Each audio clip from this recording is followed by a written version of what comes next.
The reindeer were making a noise because they were going, and it sounded like, shh. I slept for about an hour more. I was like, oh, let me go see. And he had dropped off all the gifts under the tree. Amazing, huh? What do you think about that?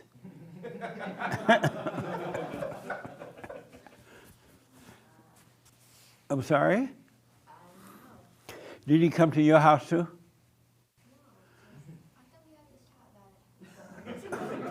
What? I thought we chatted about him on last Sunday. Oh, we did, huh? And so nothing changed.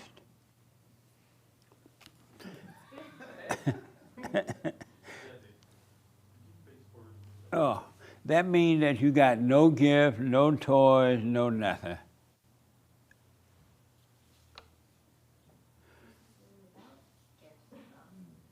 What? Christmas isn't about gifts. What is it about? It's about the day Jesus was born. What?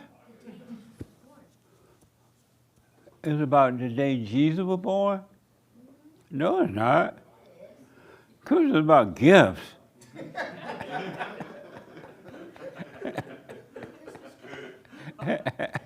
How are we going to get a gift from Jesus being born? That doesn't make sense. The tree represents the star in the sky when Jesus was born. The tree represents what? The star in the sky when Jesus was born.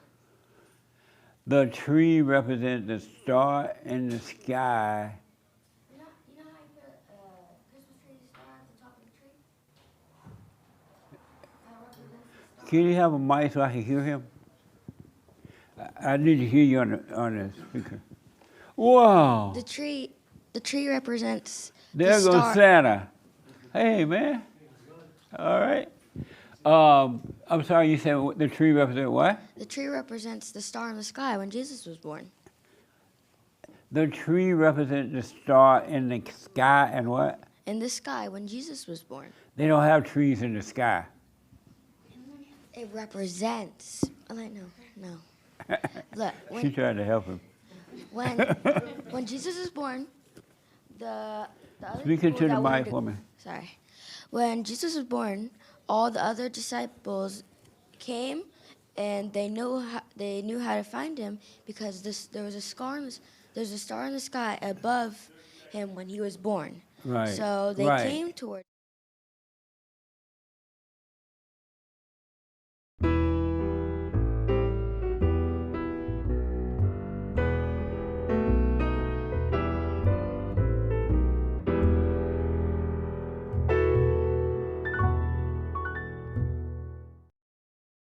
You get from Santa on Christmas.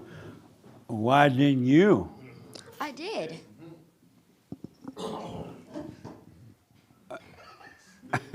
Good morning, y'all. Merry Christmas. I'm talking to a little rebellious against Santa.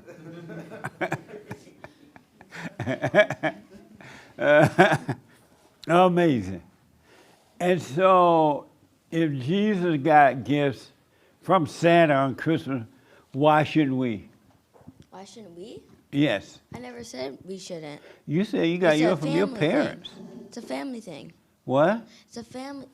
The gifts and the stuff is about giving to one another and being thankful for each other. But Christmas is about the day Jesus is born. But Jesus didn't have a family. He didn't? Oh, No. yeah, he didn't. Now, Then that's a mess. what a mess. So your It's little just idea is about... representing. It's just representing when Jesus was born. What? The Santa is the whole thing about the Christmas stuff and the presents is just, and the tree is just to represent the day Jesus was born. Nobody knows when he was born. That's how they made it. I didn't make that. Oh, you didn't make that one? I didn't make Christmas. When did you start speaking up all of a sudden? I don't know. All of a sudden you speak up, they can hear you, you're sure about what you were saying. When did this happen? don't know. You don't know? Popped up when you said the Santa thing. It just popped out Yeah. when I said the Santa thing? Uh-huh. Oh. I was like, that's a mess. What?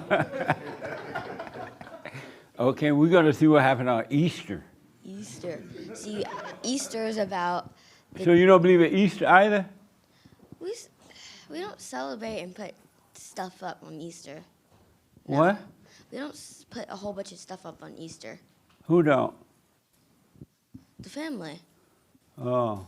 We don't So- put a whole bunch of Easter hippie-hoppy stuff. You don't believe in the Easter bunny? No. See, I'm where does sorry. this stuff even come from? You're not having any fun in life. Any fun? I am having fun. You don't celebrate Santa as a kid, no fun. You don't celebrate Easter bunny. Do you celebrate White History Month? Why History Month? Yeah. Is that from you? What? Right? Or Bible Thumper Thursday? Or Bible Thumper Thursday? What? Yeah, you can't. What'd you say? Black History. What did you say? I Before said, that? do you celebrate White History Month? You celebrate nothing else. I mean, I don't Then see it turn as a the big thing. heater, White History Month? heater off or down or something. I'm sorry? 'Cause I'm a kid. I don't go into like the Democrat and stuff with the. White History's not Democrat. I know, but I don't see it as a big holiday. You don't see it as a good holiday? I don't even know what it means. Well, be quiet. I don't even know what White History Month Who is. boy is you? History of whiteness? White History Month. In July. 4th of July? The whole month, buddy. The whole month is White History Month. Yes. So the history of whiteness? Yes. Yes. So get ready. At least you're going to celebrate something. What do you do on that day? What do you do? Yeah. You celebrate. The whiteness? Yeah. Mess. Whatever. I don't know why you call them mess. You half white. Aren't you part white? Mm-hmm. Uh-huh. Mess.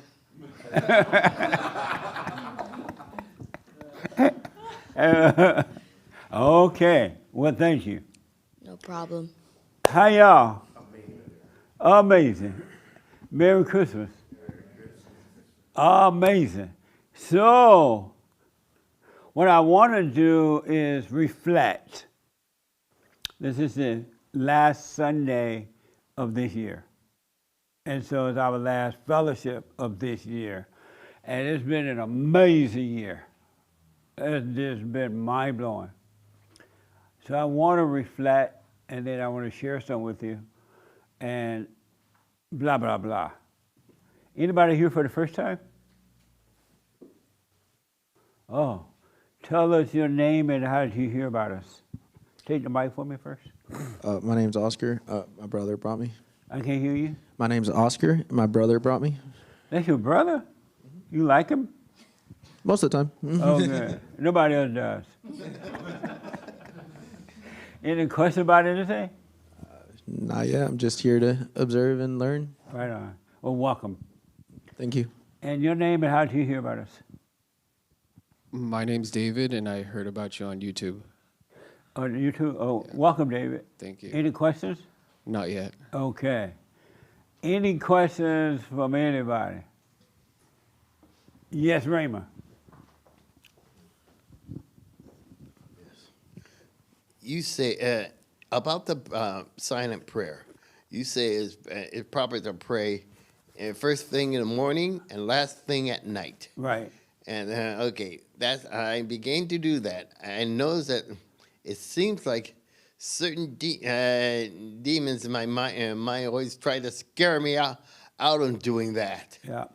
It's as if they hate me for committing to be still. Yes. And your question or just a Is comment? that usually normal for people who choose commit to a prayer? Absolutely. The one thing I want you to know, of all things evil hate about you, of all the things they hate, and they hate everything really, but the primary thing is for you to be still, silent. The demons does not want you to be still, to be silent, because they know that the light will overtake them and they have to leave you. And so they tremble at the idea of you being still and doing nothing, just watching. So, and then if you stay with it, stay with it, stay with it, which most people don't, they get worse. They yell at you, they scream at you, they say, I'm afraid, how long is this going to take, this is too heavy, too much, and they have a fit. They do not want you to be still. One more thing I notice when I pray before I go to bed at night, I notice that I don't have as much rest as I need. Absolutely. I usually wake up around 2 or 3 o'clock in the morning. Yeah. No, because when you go to bed consciously, you're aware so the demons can't work into your dreams and make you not rest at night and blah, blah, blah, worry and all that. So you will have perfect sleep at night if you stay with it. I see. Thank you very much. Right on, Raymond. Amazing. Yes. Hi. I left my straight jacket at home. What? I left my straight jacket at home. Oh, yeah. I The know. crazy woman. Psycho. Okay. Is this the crazy lady name? Yeah. Psycho. What did James call you, the crazy lady? I'm realize I'm psycho. Oh, Not yeah. Mimi, but I am psycho. Oh, that's and for that's sure. what leads to the question. So, you know how they say you can't put lipstick on a pig, right? Or you could, but it's still a pig. Right. But you know, if the pig stays quiet and the lights are dark, right? Pie could pass, right? What? That's why. Okay. What did you say? So, you know, like they say you can't put lipstick on a pig 'cause it's Right. still a pig, but if the lights are really low and the pig stays quiet, right? It could probably pass for a woman, right? I clearly don't understand the question. So I know I'm black and slow, but I ain't that black and slow. Okay, so how do you know when like you're truly submitting, That's a good question. right? As opposed to just like giving up and like being apathetic, you know, where you could get tired. Like, you know how, you know, I'm gonna Bible thump, but you know how like Jacob was wrestling and he didn't know, he just like was just wrestling some dude, but it ended up being God. And like he popped his hip and like he just gave up, you know? So like, how do you know when you're truly submitting or you're just like submitting in defeat? That's a really good question. Very good question. Who want to respond to that question? Nobody. The whole year been wasted. Yes, Raymond. And then the young lady. Hi. As to the young lady's question about the difference between submitting to God or just giving and plain giving up, it's a matter of, I would believe, ego. When you submit to God, you choose to believe and check your ego at the door. Okay. But when you feel you're giving up, you're still holding on to your ego. Okay. Amazing. The young lady in front want to respond to that too. I think that if you have no feelings attached to surrendering it all, I think that's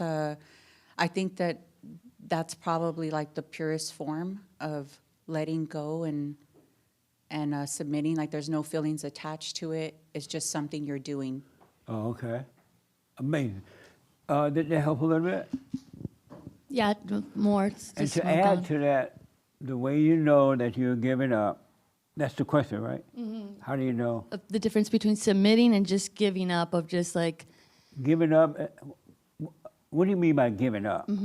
Like, and when I was thinking about the biblical question, you know, and I was like really trying to figure it out, where it's just sometimes you just get so exhausted Yeah. that you just, okay, I just accept this for what it is, rather than just like truly accepting in faith that God's got this, you know, rather than, you know, just like, okay, this is what it is and I'm just gonna keep on trucking, or really keep on trucking, Oh, okay. you know?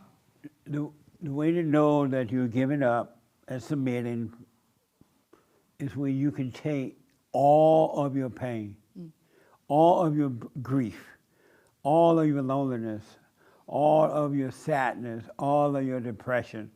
When you can take that, you've given up. You submitted. That's how you will know when you can endure all that. And it's going to blow your mind. And most people can't endure that. Most people can't even endure 3 minutes of being alone.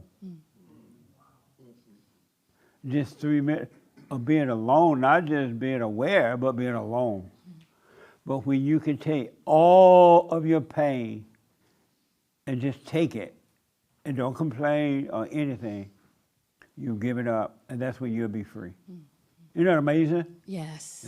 Yeah. Yeah. That question was like in ice skating world, it's like a quadruple axel, Yeah.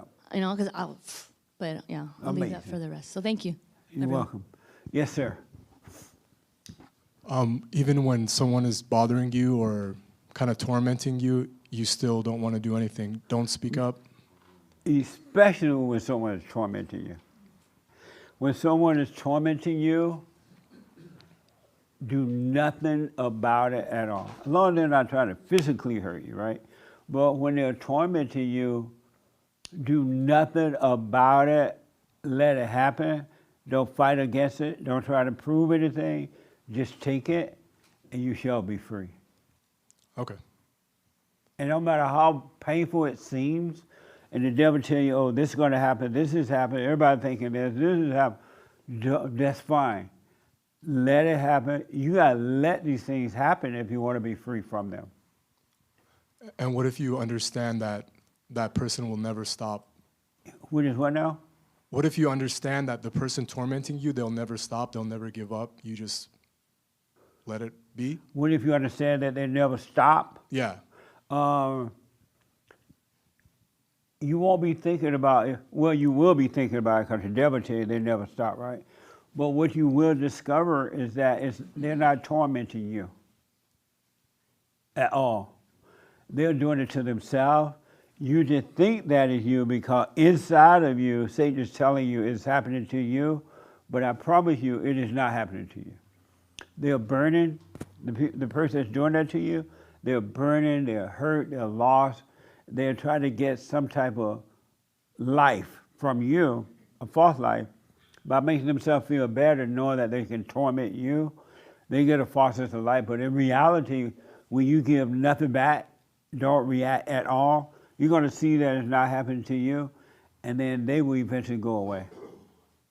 Because they got to find somebody to torment and get a reaction from, so they'll go and find someone else. So there's no such thing as them not going away. They will go away.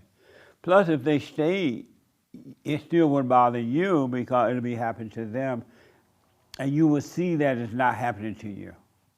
You just think it's happening to you. It's not. It's impossible for someone to torment you. Thank you. What do you think about that? That's amazing. Yeah. All I could do is wait till I see that. Yeah. Right? And watch yourself and what the devil's telling you about it, what to think about it, how to feel about it, how to act, and do nothing. Let it happen. You'll be fine. Yeah, yesterday the devil was like telling me, this person's never going to stop. You might as well just give up and go have fun. You're going to be... Beat them up? What'd you say? No, I was having, like, this thought came yesterday, like, this person bothering you is never going to stop. You might as well just give up and go have fun. You're young. What is all this you're doing? If it's a breakup, for example, and the woman break out a car window and carrying on, and coming to your job, peeping in the windows, and You should call the police. That makes sense? But don't get angry. Don't get angry at her at all. Call the police because you don't want them at your job doing that kind of stuff. But other than that, nothing. Really, give them nothing. Because the devil is working them the way he works you in your mind. And they will go away. All right? Amazing. Thank you. Nice. Any other questions? Yes, sir.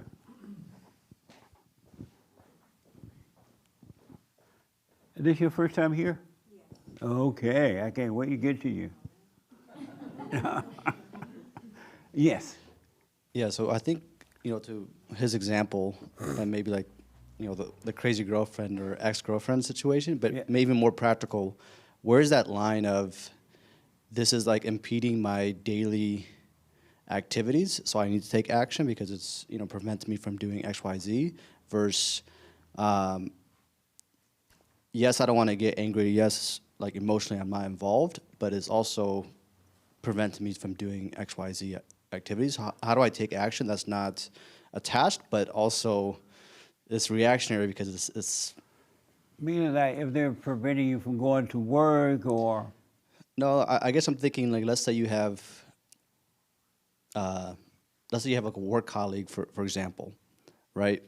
That they keep kind of doing things, or they're annoying, or they're saying things that are kind of ruining your reputation. So it's impacting your work or your life.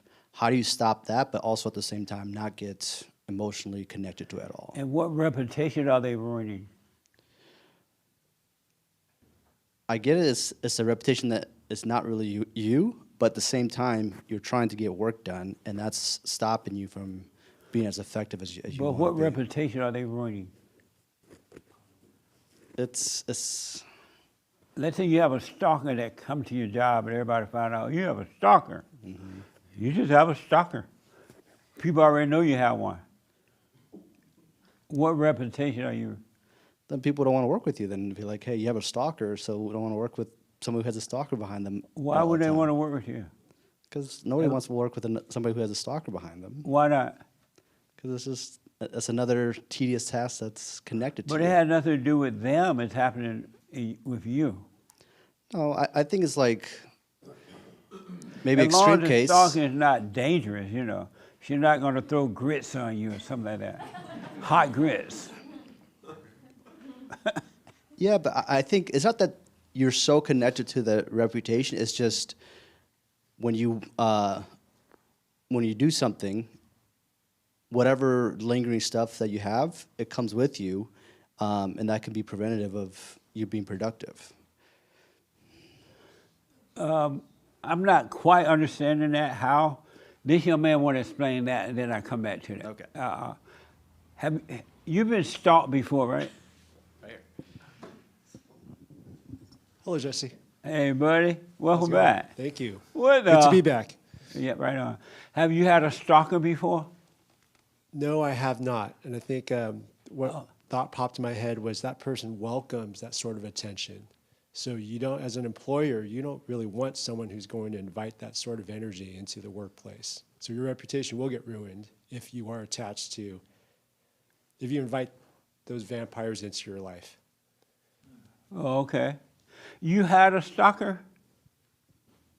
Not that I know of. Oh, you don't have one. Oh, you're just doing what if? No, okay. Let me give you like a very practical example.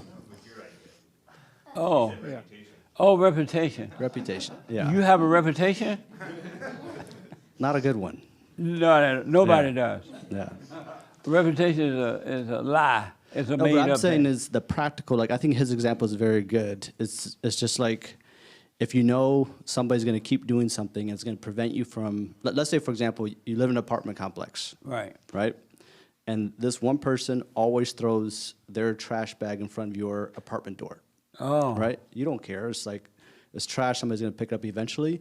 But over time, like, hey, every time I have a guest come in, they see this trash in front of my door.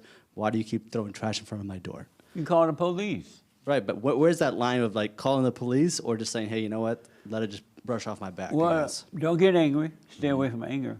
And then you ask them not to do it. And then they keep doing it, just call the police. This third time, the moment you warn them not to do it, and they didn't do it again, don't argue with them, just call the police. If it's a big deal. Yeah. Well, I mean, you don't have to escalate the call on the police, but where's that line of like, do I need to take action or do I just need to let it brush off my back? Yeah, you call the police. I love the police.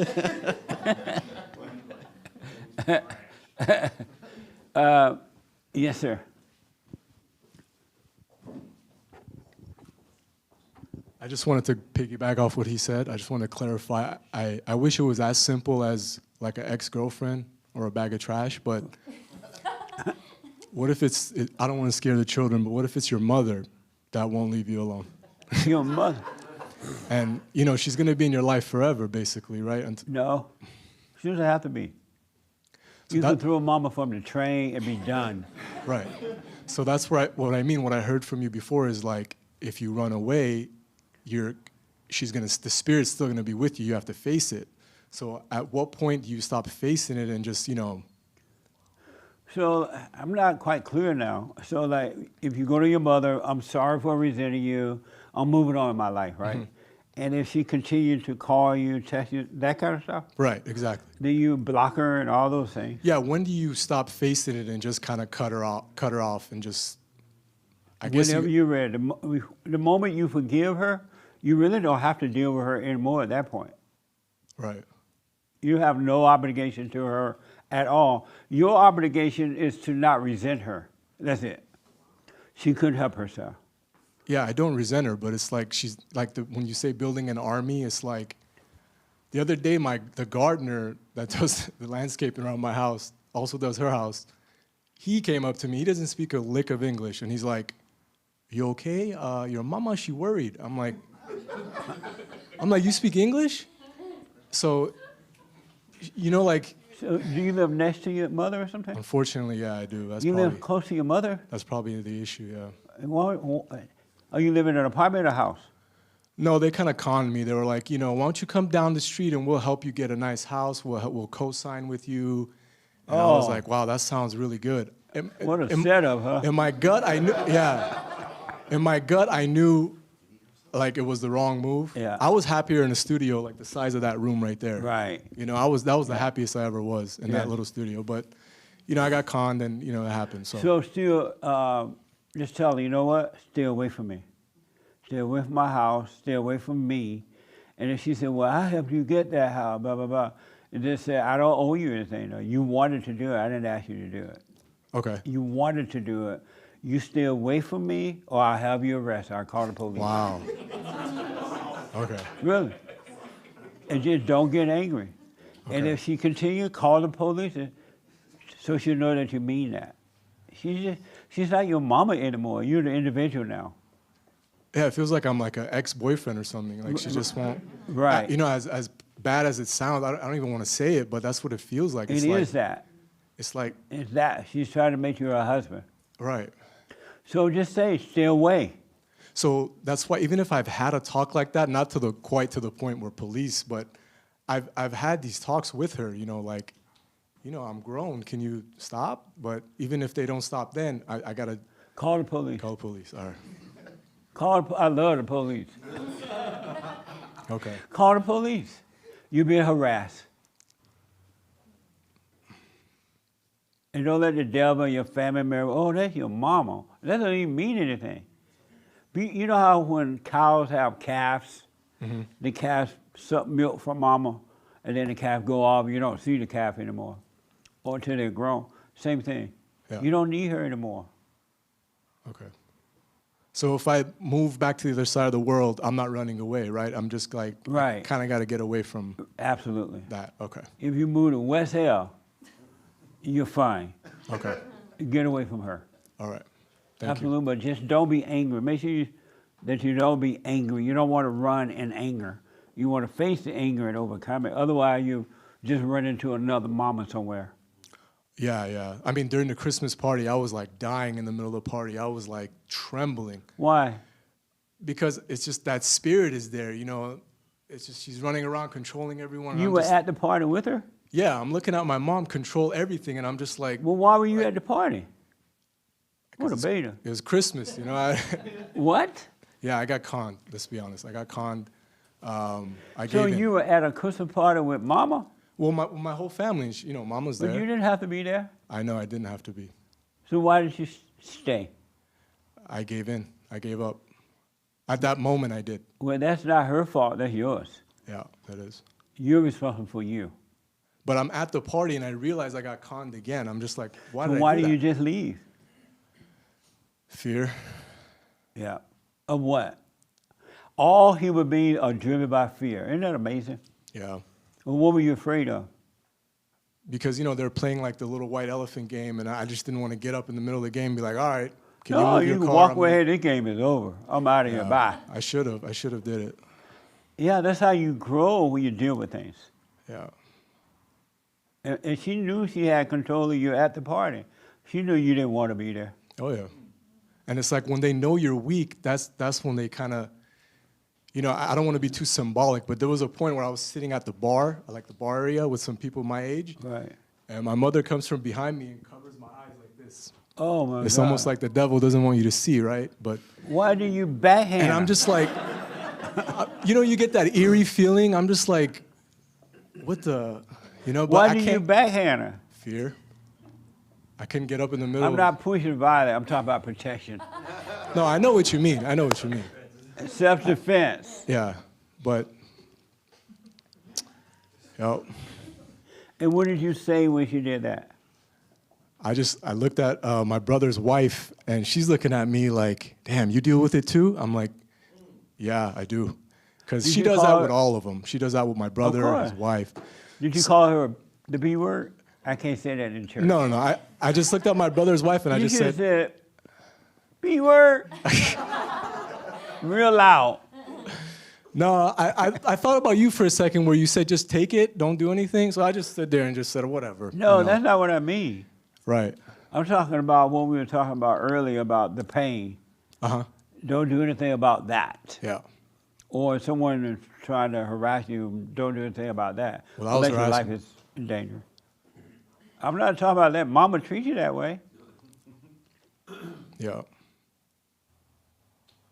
And later when I reflect on it, it's just, I don't want to say I get mad, but I just, Of course you get I mad get because pain. you're already angry and can't stand up to her. And the devil just talked to you even more so, oh, look how she's treating you. And now you're angry even more so. yeah. Yeah. You're not free. You were born to be free. Yeah. Born to be wild. I've been Isn't that kind a of song? I've been dealing with this since the moment I started to even resemble my father a little bit, Yeah. maybe age 17, Yeah. it's been back and forth like this. So Of course. it's almost like I'm used to it, but it never felt right, never felt free, you know? Well, end it today. Don't play that game with her anymore. Yeah. So I just got to block the number All the numbers, block them. And if she come over and ask, why you block me? It's because you make me sick. I don't like you. I told you to stay away from me. Yeah. And tell her, if you come back again, I'm going to have you arrested. And be real firm about it.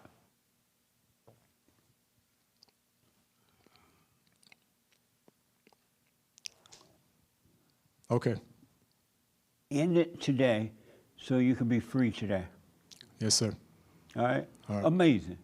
Thank you. What a mess. As my friend said, the anti-Santa Claus friend. What a mess. Okay, so to this You gentleman. know, I got in trouble with you, man. Last week, not everybody, a lot of people, oh, that kid was right about Santa. Why you didn't tell him the truth about Santa? I'm like, that's his boring life. I love Santa. Amazing. Yes, sir. Okay, to the gentleman with the mom problem, I think the most loving thing you can do to your mom right now is to free yourself. Yeah. If you love her, you'll free yourself from her. Yeah, that's the only way to help her. And once you get there, like the whole world's going to open up. It's going to be amazing. I think she's here terrorizing you for that specific reason, just to make you tougher. To No, push that's you not out. why she's doing it. She didn't make. She want his soul. Well, She want life, but he and she kind- get false life by controlling her kids. so in a weird way, though, I think he needs this tough. He weird- does, but not this- in mama. Okay, there's a tiny bit of victim quality I hear in his story, where he's not ready to go out there yet. So I think his mom being extra tough on him and being extra like clingy, Well, you have a It's good point. perfect He for is him. playing a victim. That's for a sure. little, yeah. Absolutely. So to help her, that would totally flip and invert the whole dynamic, and he could then become the man that he was meant to be, that God wants him to be. And that Yeah. would be the most loving thing for him to step it up, get out, get away from her, and put your foot down. Yeah, stand up to mama, man.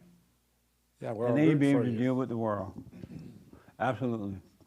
Yes. Oh, yeah, Francisco is in here. And then I got to tell y'all about my stalker. Do y'all know I had a stalker for a while? Yeah, Oh, you know about that? How did you know? because you said something about it. When? Not too long ago on the radio, I think you said it. On Roseanne. About, Yeah, you said something about it. Rosa show.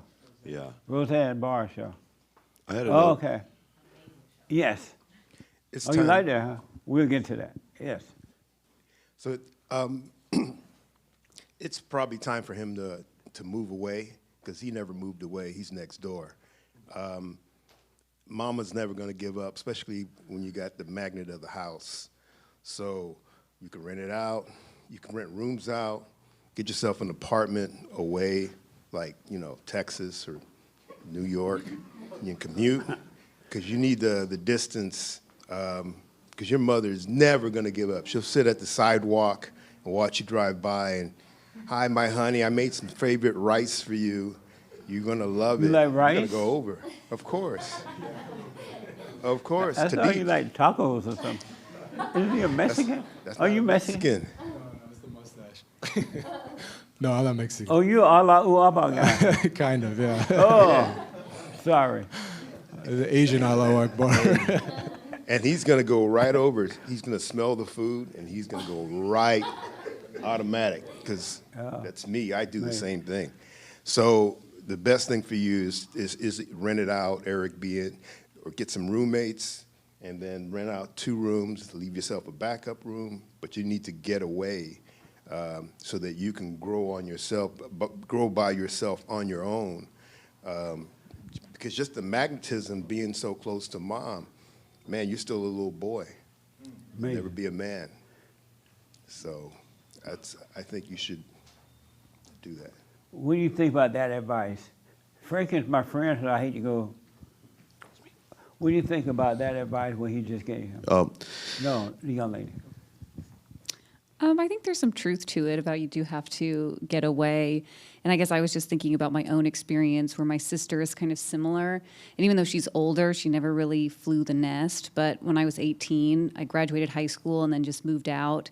And I never really took any help from them or anything, but my sister always did. And I don't know, I guess that's just what I was thinking about. So I was kind of going in and out. Oh, But okay. I think there is some truth to getting away from your parents and having that separation and kind of even just saying like, no, I don't want to talk right now, or, just really having that true separation in terms of space and This communication. is so good. That's way to end the year. Okay. Yes, Doug. And then that's, okay. You want to respond to the advice Francisco gave him? Okay. I would say that you don't have to go anywhere.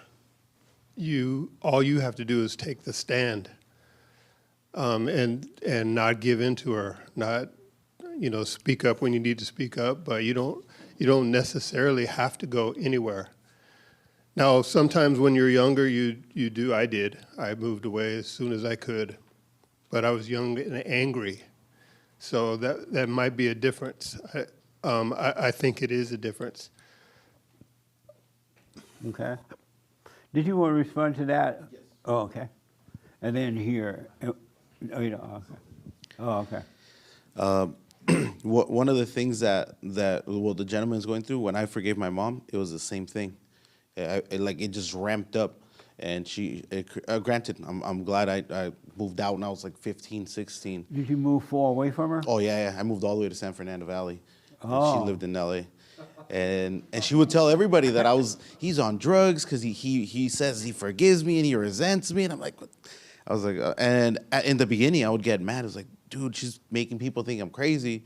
But then later on, I was like, so? Like, what if, I don't care if my family thinks I'm So crazy. you think he should move far away from her? At least put distance in Okay. between. You have to. You have okay. to. And shameless plug, if you need to sell your house, let me know. What? If he needs to sell his house, let me know. Oh. Yeah, but I think the most important part was that he mentioned it, like he gets sucked right back into it. Right. But he allows it. But putting distance in between is the best thing, because at least like that the devil's gonna have to make an effort to go bug you. Oh, okay. Yeah. So I And think that was great. You advice. agree with that, the younger brother? You agree with that? Yeah, I did the same thing. I moved out after high school because I couldn't live with my mom anymore, and she had a weird. I heard about it through, I don't remember who was talking about it, but she had like a regression where, because I'd been so independent and doing my own thing for a really long time, Yeah. she all of a sudden, when she saw that I was close to flying the nest, she started treating me like a kid again. Yeah. I used to work second shift from 5 p.m. till 3 a.m., no problem. But then all of a sudden, when I was like, hey, my buddies and I are going to go watch a movie or something, I want you home by 10. Wow. I used to work till 3 a.m. Why now is 10 a sudden curfew, you know? So, yeah, I moved out, and it really helped just redefine my relationship with my mom, because she she was seeing me. I also didn't have any help from her. Like, I was doing my own thing, and it helped, like, redefine that whole, like, Okay. I'm my own person now, and we can have a relationship as, adults, but, like, I'm no longer in your, to a certain, dependent on you, or I don't have to listen to you. I'm always going to listen to my mama, right? But I don't have to, because You I let her can do come my over own to your thing. house? Of course, yeah. You let her come over? For dinners and stuff like that, of course. You do? No, I live an hour and a half away, so it's like once every It's not other like month an or something. everyday thing, huh? Yeah, it's not every day. It's like once a month at least. I try to go visit her. Yeah. Right on. Amazing. Did you have your hand for that? Oh, okay. I was going to agree with what Doug said, that he doesn't necessarily have to go anywhere, because it all boils down to like working on yourself and going within and doing the work on yourself. I don't think that you can just drop anger or drop fear. It really has to be like facing it and going through it. But it's like God's light coming into you and causing it to go away, and practicing staying present. When you do that, then the answers are there in the present. So you say he should stay there?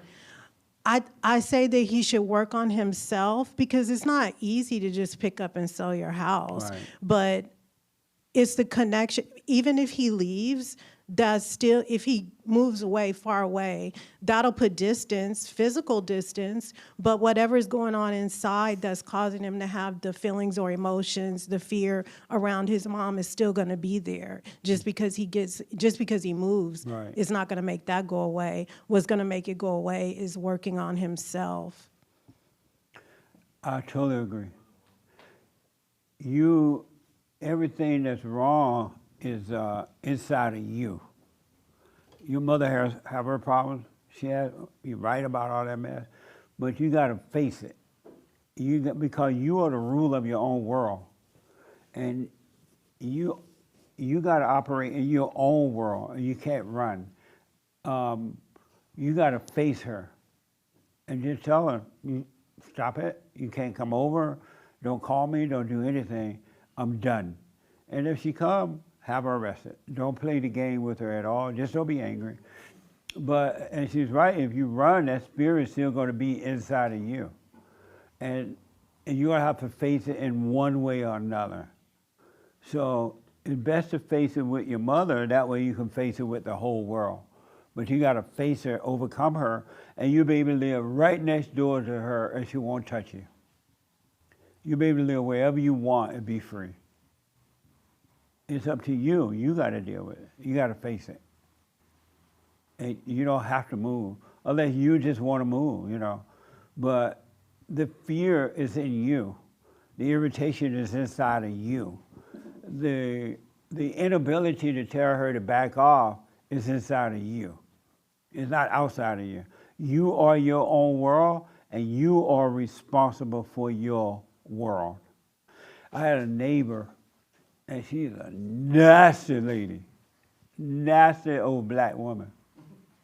Nasty. Just in everybody's business in the neighborhood, and she pretended to be so nice and sweet until she draw you in, right? And so I didn't know that at first, so she drew me in. Then I noticed what she was all about. And she wouldn't stop, so I finally told her, you know what? This is your last warning. Don't come on my property. You're not allowed to even look at my property. When you ride down the road or walking down the road, don't look toward my house. And I said that if I'm driving down the road and you're in the middle of the road, dead or dying, I'm gonna run over you. Still away, I said, I mean it. And I wasn't angry, but I let her know it was the last call for alcohol, right? And I've had no more problem with her. Zero more problem. Now she walked by, she kind of looked, but I see her trying to look, but she won't let me see her look. But you just have to put, and now no problem from her at all. And I see her walking down and going by sometimes, but no problem. It's in you. You are the captain of your own world. You got to take over your own world. Everything you're looking for is inside of you. It's not on the outside. So you have to put your feet down. Just don't be angry. There's never, ever, ever, ever, ever, no matter what happens, never a reason to be angry. Anger separates you from God. So never get angry. Drop the anger, but stand up for yourself. Because everywhere you go, you're going to have to deal with people. People are evil. Human beings are worse than what you can imagine. And you will, as you're overcoming it in yourself, you'll see how bad human beings are. So you got to deal with it. Why not start now with your mother? Yeah. What do you think about that? No, I've had these kind of conversations with her before, but I guess it was just too soft, right? I have to really just tell her, like, hey. Yeah, and once you do it, once you have this conversation, no more conversation. Okay. If she try to talk about it some more, I don't want to talk about it. I'm done. Stay away from me. Okay. No more conversation. Because all she's trying to do is draw you back in. Right. That's why she want to keep talking about it. Don't talk about it anymore. You don't owe her any conversation. Okay. Your mother is your enemy, not your friend. Yeah, I've had that feeling since I was like a teenager, but there was nobody else in the world until I saw your YouTube video that I thought understood that. All mothers are like that. And I hear people say, oh, it's the culture. No, it's not. It's the evil spirit inside the mother. Right. It had nothing to do with culture. I thought it was because I look like my father. It is. If you're like your father, you don't have a chance. The moment you pop out the womb, she call you a name. He looked just like his daddy. Right. She said a curse word in the middle. And it just hell from then on. Yeah. Right. But forgive her, she can't help it, not her. And you stand up and say no. Just say no. You don't have to move unless you just want to move. But not out of frustration with her. Right. And if, like Francisco, if she on the curb when you come home, as long as she's not in the driveway, just ignore her. Say nothing to her. All right? Okay. Amazing, huh? Yeah, it's amazing. So I had a stalker. What did you hear about my stalker? With Roseanne? Uh-huh. I remember you explaining to Roseanne that you would come to work and this woman was so in love with you. She loved me. She was in love with you.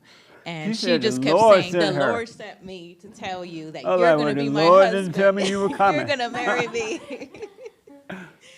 And I thought that was such an amazing story that you shared. So one day this woman showed up to my door.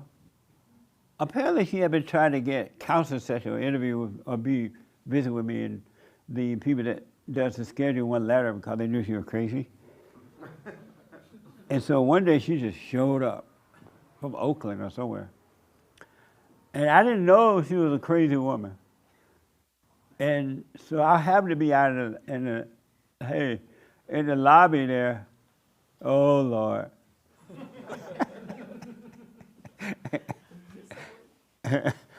I'm telling you. Help us, Lord. We need you. And so I answered the door, and she was like coming in, and she was giving me a piece of paper. She was like, oh, the Lord told me to come to you, and the Lord told me to give you this, and you're supposed to marry me, and I love you, and the Lord said we're supposed to be married. I'm like, who? She said, the Lord. I said, ain't no Lord told me. But no, I said, and then she started being crazy. I said, no, you gotta go. Sorry, you gotta go. I told you, come to church Sunday. But thank God she didn't come. And so she went behind my building and set up shop around there. And every day she was around. And she would walk up and down the hall, the street. She would walk up and down the back of my building. She would hide behind cars. And one day I was going to my car. I have a gun now, so y'all can't do that. But, and she jumped out and ran over to me into my parking lot. I love you. I said, get off me, lady. What's wrong with you? Get away from me. And she ran away again, and I called the police. And then they came looking for her, but she hid. And then I put all my guys on her. They started videotaping and everything. And then one day, and this went on for a while. It was worse than, I'm making the story short, it was worse than what I'm telling you. So one day I was driving down the street, the alley there, going to the street, and she was coming up the alley. And she yelled, I love you. I said, I hate you. She's like, you're not supposed to say that. You're a preacher. I was like, yes, I am. I hate you. I haven't seen her since. I'm like, that's all it took. I could have told her that a long time ago. But she was a nutcase. And it's weird having a stalker. It's weird. No wonder people are concerned with stalkers. Stalkers are crazy. You ever had a stalker, Colin? Yeah, my ex-wife. She was your stalker at one time? A bit, yeah. Oh, yeah? She wouldn't show up, but she was constantly trying to hurt me. And I would have other people show up, police and all sorts of stuff. Amazing. Mm-hmm. Stalkers are crazy. But stay away from anger. I stayed away from the anger. I had fun with it. I watched my back, of course. And I didn't tell nobody until it was over. Oh, what a mess, huh? The Lord did not tell you to, if the Lord want me to get married, He gonna let me know too. He's not gonna tell you to go tell Jesse you're supposed to be his wife. It doesn't work that way. All right? A lot of women do that, especially Christian women. Well, the Lord told me you were my husband. Nope, not true. What did you think about that interview with Roseanne? Thanks. I honestly enjoyed it because you spoke on a lot of truth. I was able to reflect on a lot of things that I personally experienced as you were sharing about how you went up to your mother and forgave her. I had that same experience. I was afraid, but I did it. Yeah. And it changed my life, you know. So I really enjoyed myself watching that video. Yeah, it was an amazing interview. Discussion. If you've not seen it, make sure you check it out. You liked it too? And I also would like to try her pie. The Roseanne, sweet potato pie. When she invited me over, she's like, what kind of pie you like? She had, you want an apple pie? I'm like, no. apple pie, white people stuff. I said, I want a sweet potato pie. And she made me 3 sweet potato pies. And they were delicious. I brought one here to the office. It was gone before, I only had 1 piece. These guys ate it before I could put the pan down. It was delicious. It was amazing. And I think she's working on her stuff too. I believe she's truly working on her stuff. Yes. Well, she was on the Father State, and then I was on her show. Oh, okay. Got it. Amazing. Yes. I'm glad you said that because the other 2 podcasts you did with her, she wasn't as comfortable and open. That you guys look like you were 2 old-time buddies just having a good time. That's my friend now. It is my friend. That's one of your best podcasts, I think. Yeah. No, she's amazing. It was beautiful. Yeah, right on. So I have any other questions? Okay. Yes. This is a quick one. I'm doing like a purge of a lot of my stuff, going through it and getting rid of stuff. And I have like little tiki dolls and stuff from countries I visited. And you know how like the Christians, they're always really mad about stuff that's like maybe magic or magic adjacent. Is it true that that can have bad juju or like? What? I know it's a silly question, but it's also serious. Like, is it? It's what? Like, can like a thing be evil? If you believe it is in your mind, because your mind would tell you that it's evil, then it'll work you overtime, and you'll start reacting to it. Otherwise, it's just a dog on a piece of paper or something. So stuff can't like have spirits in it or like. Not that I'm aware of. Can they hate? No, I just think it's all in the mind. Are you afraid? No, but I gotta throw some stuff you away. Throw all your tiki dolls away because yeah, because they may be evil. Yeah. Yes, James.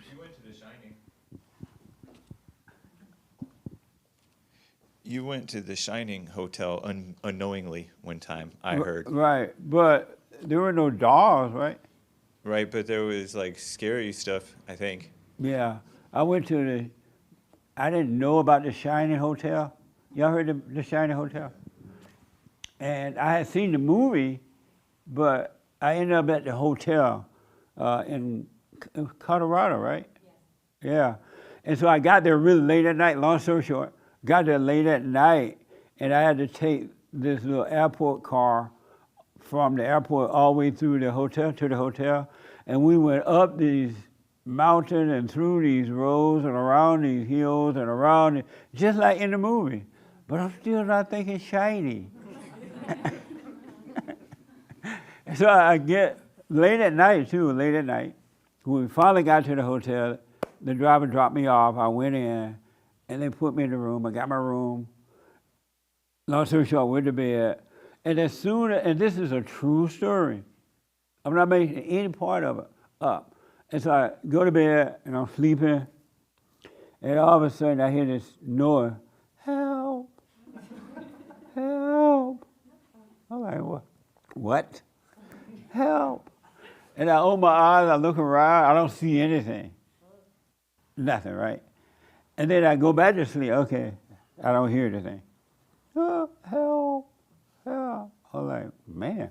So I get up and I open the closet door because it sounded as though it was coming from the closet room, from the closet, when the lights are out and everything.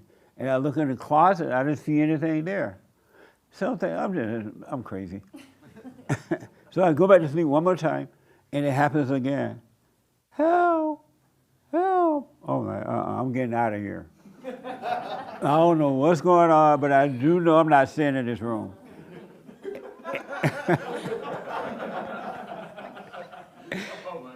And there is nothing worse than running a black man from a hotel room. You know how black people get when they're tired and irritated. So I went down to the front desk late at night. I told the woman, I can't stay in this room. I hear a voice. I hear noises in the room. She's like, oh, yeah, I know. That's The Shining. This is where those ghost things live. I'm like, what? And you're telling me about it? And she said, also you might sometimes see ghosts going up and down the hallway. Because people do see that too on the little bike and stuff, you know what I mean? Just like in the movie. And she's like, this is a Shining Hotel. I'm like, what? What do you mean? This is a hotel where they made that movie. It's a real hotel. And they had those problems in that hotel. In several rooms, they have ghosts in the room, or you could be walking down the hallway and see them ride bikes and all kind of stuff. And so I said, well, look, you got to put me in another room. So they put me in another room. I'm like, any ghosts there? She's like, no, because they put me on a different part of the hotel. And then, but I turned the light on. I slept with all the lights on for the rest of the night. Oh, baby.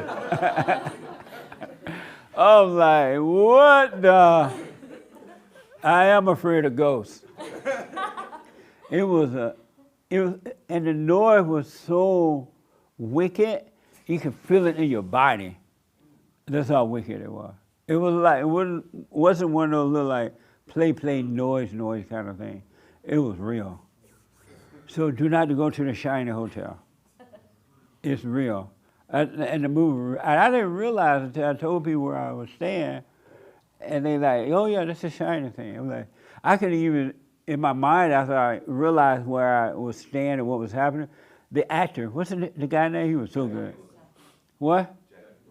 He was so good in that movie. Now I'm thinking that maybe it's real in his mind too, because it was real. So they do exist, unless it's a voodoo doll, I'm not sure, from Africa. All right, I guess I'll throw it away then. Amazing. But anyway, because of time, is this your first time here? Tell me your name again, and how did you hear about us? My name is Jackie, and I've heard about you from my mom, Dolores. Right on. Yeah. You look like her. That's what everyone says. We don't see it, but Yeah, you do look like her. Yeah. And did you forgive her already? she didn't give me a chance to forgive her per se because she already said sorry. Oh, she did? Yeah. Oh, you felt better about her? I never really had bad feelings towards my mom. Oh, you never resented her? Maybe for a couple of things, but she's a recovered imposer or will imposer, so She's a what? She's like recovering from imposing her will on me, when I Right. was younger. Oh, good. She's all recovered though, actually. But you still have to forgive her so the spirit of anger can be taken away from you. Right. No, I think I have anger. I don't know if it's really from her or other sources. It's from her. It's hard for me to And then- believe that. It's hard for me to really believe that it comes. I don't really feel like I have anger from her. Really, where do you think it came from? Partially from my dad and his They mom. always think it's the dad. Yeah. And why the father?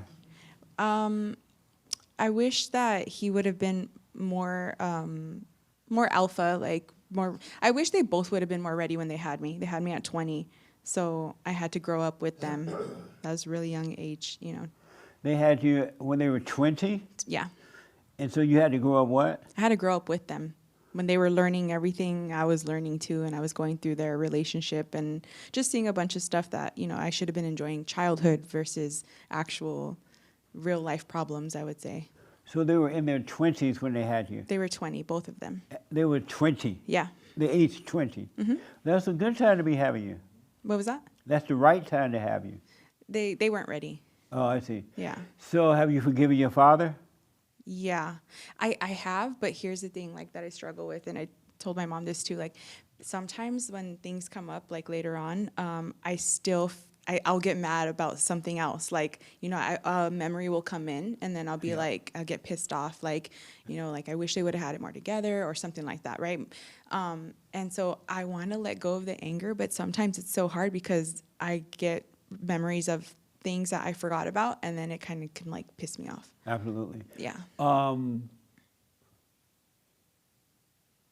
If you didn't have the anger, do you think you have the memories? I don't know. I haven't thought of that before. You wouldn't have the memories. You can only have the memories because you have the anger. When you get rid of the anger, you forget about the whole deal. Yeah. It disappears. Yeah. And So why haven't you forgiven your father already? Why haven't I? Yeah. I have. I've had. Oh, you told him? Yeah, I told him. He's apologized to me. He's understood and Oh, stuff okay. like that. It's a me problem though. Right. Like I don't want to be playing victim. That like when something triggers me, I'm all like, Mom, this is your fault, or Dad, this is your fault. Like I have to take responsibility at some point and let it go. But that's the part I'm struggling with. Well, taking responsibility is admitting that you're angry. And Yeah. anyone that's angry is evil. And you're not going to overcome that until you forgive your mother. It's not enough that she apologized. She's doing what she's supposed to do. Hey, Yes. daughter, I was wrong. Yeah. But until you forgive her, you're not going to be free. And Satan is lying to you by saying, oh, it's not your mother. You know, you can't imagine her. He's lying to you. I really can't imagine what I would be mad about my mom for. Like I've thought about this so much. It drives me almost nuts. Right. I can't figure it out. Was she perfect? No. She was not perfect? No. What was imperfect about her? Unfortunately, my mom was looking for love, for a long time. And I had to watch her go through that.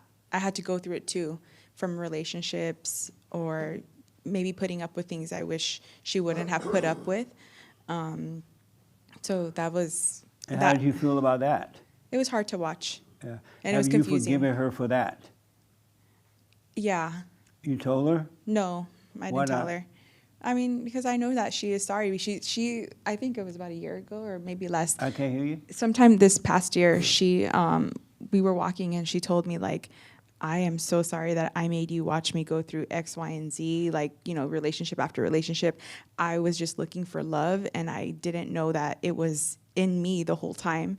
And like, I was confused and feeling desperate practically at some points, for the extents I would go through to be in a relationship to feel love when Right. she was looking for it in the wrong places. But your eyes are on your mother, but Mhm. not on you.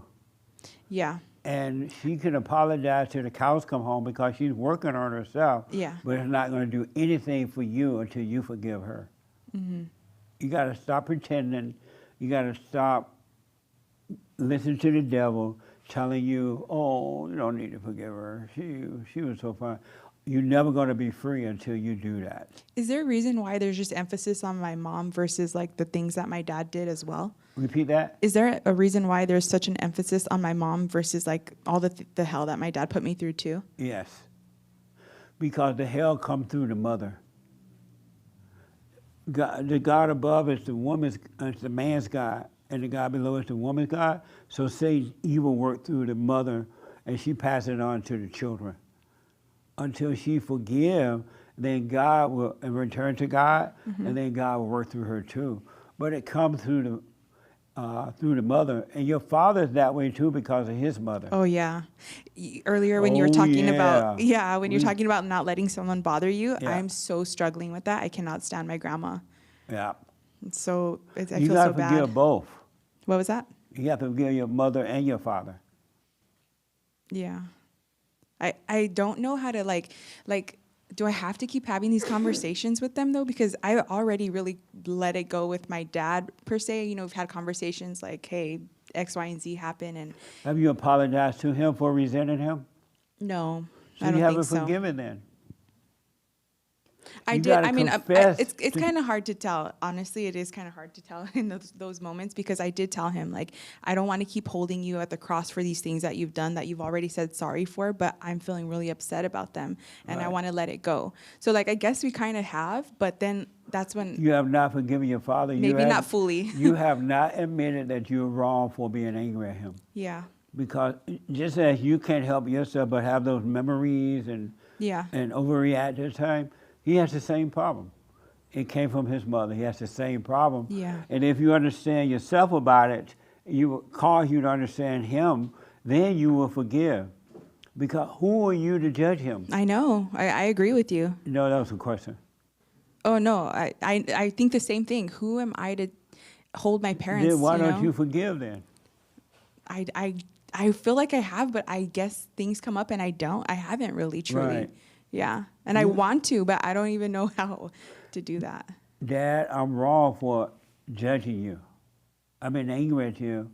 I understand now you couldn't help yourself because I can't help myself. I'm crazy. Yes. and I can't help it. And I understand you can't help yourself. When you truly see that, and if you truly mean it, God will forgive you, and He'll take all that away from you. Mm-hmm. And then it would, even if it crossed your mind, it wouldn't bother you at all. But you got to see that you're wrong, not your father or your mother at this point. It's you. Yeah, I would really like to get there. I want to take responsibility for my part of being so judgmental or thinking you guys could have did X, Y, and Z. Like, I don't want to be that way, you know? Right. Yeah. So I want to encourage you to work on yourself. See this anger and don't blame anyone for it. Yeah. Just see it and admit that you do have it to yourself and go forgive your parents, both of them. You hear that? Okay. Are you married? No. Thank God. I know. Because if you ever date, you're going to be hell to pay. The crazy thing is I can admit that too. And I know that enough to just be like, okay, there's a reason why I'm not married or why it hasn't happened for me. When people are like, how are you not married? I'm like, trust me, there's a reason. Absolutely. Yeah. Well, forgive your parents so you can be forgiven. Yeah. And you'll be fine. Work on yourself. Yeah. All right? Yeah. You look just like her. I know. You sound like her too. Amazing. Thank you You for your become time. just like your mama. What was that? You become just like your mama. But I'm not mad at that. That's my problem. Yeah. You want to be like your mama? I wouldn't mind. Well, you stay there then. You already like her. I want the good parts of her. Nope. You want to be you. You don't want to be your Yeah, mama. no, I know. She tells me that all the time too. Right? Yeah. Because she's really working She's on really working on herself. And Yeah. that's what led me here is because I see Right the on. peace that she has and that I don't have. Right. And I'm seeking that, but I understand like it's my own, way You to find it drop too. the anger, you'll be free. Okay. You got to admit you're wrong for being angry. Okay. All right? Yeah. Amazing. Nice. Thank you. I'm glad you brought her. Amazing, huh? So I got to ask this. Where do I want to start? Do you have any questions about anything so far? No questions so far, but I did want to add to what they were saying earlier about the mom, and I was thinking about it and how I agree with you about setting boundaries, and once they cross those boundaries, you have to block them and let them know, stand up for yourself, and then also the reputation thing. It's if you let their crazy show, people are going to know that it's not you. That's pretty much all. If you let their crazy show? Let their crazy show and just let continue them your act own out, life. do whatever they want to do. Don't you play the game with them. Yep. Did you drop your anger? Yes, sir. Oh, good. Amazing. Nice. So I got a question. A little feedback right here. Yes. How have you changed this year? How have these meetings and doing the silent prayer, watching yourself, help you this year? I haven't been doing the silent prayer. You have not? No. Beta. Why not? There's no reason. There's no valid reason to give other than I just haven't put it as a priority. I'm sorry? I just haven't put it as a priority. You haven't put it as a priority? Right. There's no other valid reason to give other than that. And how will you overcome your hell if you don't do it? I don't know. I don't know that that's the only way to overcome hell. What other I don't ways? know. I don't know any other. I'm just saying I don't know that that's the only way. It's the only path. Yeah.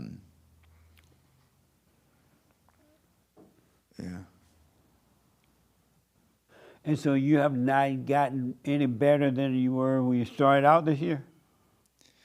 I don't. The things that make me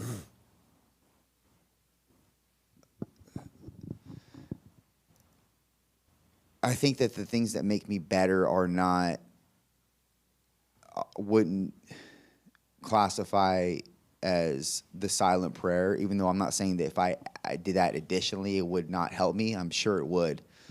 The things that help me to be better every day are working on myself physically and being aware, being conscientious with how I speak to people with the relationships that I have, making sure that I don't have any ruffled feathers with people. If there's a situation that I address it, and that I make sure that I eradicate any kind of otherwise rocky circumstances with me and that person. That goes for family, that goes for myself with her, that goes for clients, if there's any issues. I don't know what you mean. You're talking about physical things. Physical things in the is it ways, that- okay, so. How is that helping you to make sure physical things run the way you want them to run? How is that helping you? Physical in the sense of my training. What do you mean your training? My workouts. Oh, I see. The way that I train is a way of me eradicating any kind of potential anger or any kind of stress. So if I'm hearing you right, you're saying working out is causing your stress to go away? Yeah, because I don't have much to give after I'm done with the training. You don't have There's much what to give. energy or life, really, to give anything that doesn't deserve it. So you believe doing something physical is getting rid of your anger and all that? It's not that I believe that, it's that that's what's worked for me over time. That's not working for you. It has. It has not gotten rid of your anger. I'm not saying it's gotten rid of my anger, but it's worked well for me in the regard of not unleashing in probably ways that I would otherwise if I wasn't training, if I wasn't extracting that stress and everything from me, that pent up stress from my business, from my mainly from my business. So you think that working your physical body and working hard and a lot of energy into doing that is getting rid of your anger? It's preventing you from being so angry or overreact? Are you saying that? I think at some level. I'm sorry? I think at some level. And why do you think that? Because I used to not train and I was different. Different than what? And in the sense of being emotionally erratic. I'm not saying I'm cured. Definitely not. I'm not saying that training cures it. Absolutely not. I still have my low points for sure. So you think, but that doesn't make sense. But I understand why you think that. Mm-hmm. So do you believe that you are your body? No, I know I'm not my body, but I know that what I do with my body tells my brain a certain thing. And so you think working on and your vice versa. You think working on your body would get rid of the evil spirits in your heart? No. And so why aren't you working on that then? And why do you think putting so much into the body is helping you? I think that's just because it's a learned behavior over so many years of doing it. I mean, I adopted it so early on as a kid. The anger? No, the physique building, the bodybuilding portion the body of it, stuff. and that's something I did competitively for a long time, and it's just a learned behavior that I don't know how to get. It's like the pattern I'm in. I've been in it for like the last 2 decades. You know, I don't know how to get out of that. You know, it's I see. It's almost like if I was to have an idol, that'd be the idol. Right. You know, and that's horrible to say. It really is. Yeah, I know other guys, body trainers are like that too. They were really into it. Now they're at a point where they really need to let it go, and it's hard to let it go. Yeah, like I've made my whole life around it. Like I developed a career, a business around it. Yeah. It's what consumes me from the moment I wake up to the moment I go to bed. There is some. It's like it's all connected, and everything I eat, to the way that I think, to the way that I operate, how I make money, you know, all of it. You must be hard to live with then. Is he hard to live with? Yes, at times. Let her have the mic. Oh. He has what? He has his times. You can tell the truth here if you let me know. He's hard to live with? Again, when I say he has his times in the way that what does consume him comes along in his day-to-day life. So yes, I live a very different life than he, well, I shouldn't say we live a very different life, but he's very, very regimented and very, very sticks to his plan and very into his streaks of that what he does every single day very repeatedly. And so how do you deal with that hell in him?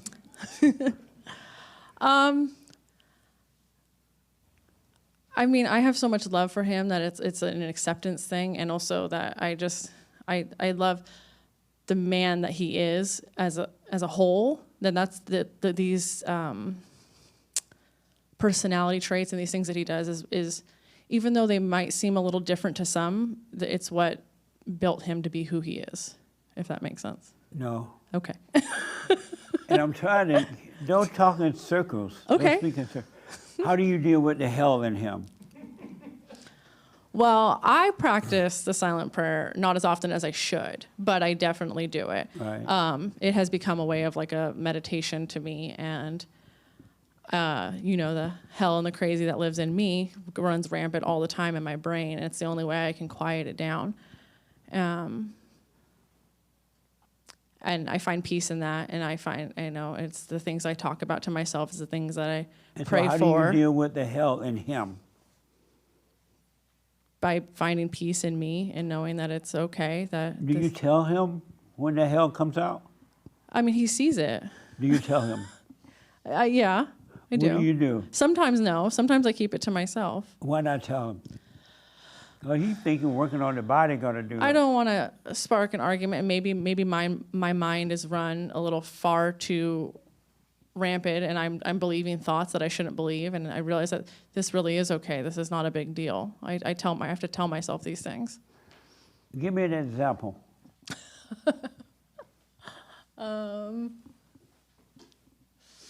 I don't know off the top of my head. Are you afraid of him? No, not at all. So when the hell comes out of him, do you, hey, look, you need to calm down? I've said it before. And what does he say? I mean, he either walks away or doesn't respond well to it. He doesn't? In the way that, like, he'll raise his voice a little bit more or walk away from a situation or just shut the situation down because he doesn't want to be a part of it anymore. So he doesn't want to deal with the hell that's in him? I don't think so. I'm sorry? I don't think so. And how you feel about that? It's one thing I wish that he would work on. That he would work on? Yes. Have you told him that? Yes. And why don't you work on the hell in you? And I know why already, I'm just seeing what you think. Rather than just the body, why don't you work on your spirit as well? I guess the only answer I have is I just don't really know how. Okay. How is she supposed to deal with, so the order of God is God in Christ, Christ over man, man over woman. How is she supposed to deal with the hell in you and deal with the hell in her? And here you come home with all these muscles, but full of hell. How is she supposed to handle that? So she mentioned that I will walk away from a situation. When I walk away from the situation, it's because I don't want things to spiral out of control. So I'll walk away. And I do that. When I do that, it seems to her like I don't care about what we're talking about. But it's not that. I do care. I know where this is going to go because I know me, and I would rather not get there. And where will it go? Just into an emotional outpour, with feelings are involved and things like that. And I don't want to get there because I've been there with her multiple times, and I just don't want that because I think that takes us down a notch in terms of our relationship. That kind of puts a notch in us if we yell out obscenities and we engage in that type of evil behavior together, Right. that's gonna not bring us down a notch. And But I don't you're want that. already down a notch. Yeah, but it brings us down even more. Oh, And I I see. just don't want that. So I try to salvage whatever is there by walking away instead. But she interprets that as I don't care. Give me an example. You don't have to go all personal. No, I but know. give me an I just if like example. we're arguing about something and I have something I really I want to say, and it seems completely invalid to him, and he'll shut it down and walk away, like because it's like he'd rather not hear what I have to say, and also not let it get further than it has, because if he gets loud, I get loud, or vice versa. If I get loud, then he gets loud. So, I guess that's an example. If you don't help her, how is she supposed to get help? When you're getting angry and walking away due to anger, how is she supposed to be helped if you're supposed to lead her? I've tried it both ways where I talk with her and I will let, and we will conversate, we'll try to conversate back and forth. And sometimes it works, sometimes it doesn't. It depends on the mood that she's in. And if her tone rises, I see that automatically as disrespect. And that's the one thing that, and she knows this, that irks me is disrespect. And when she becomes combative and disagreeable in that in the conversation pattern, that turns and then raises her tone, it becomes disrespectful to me.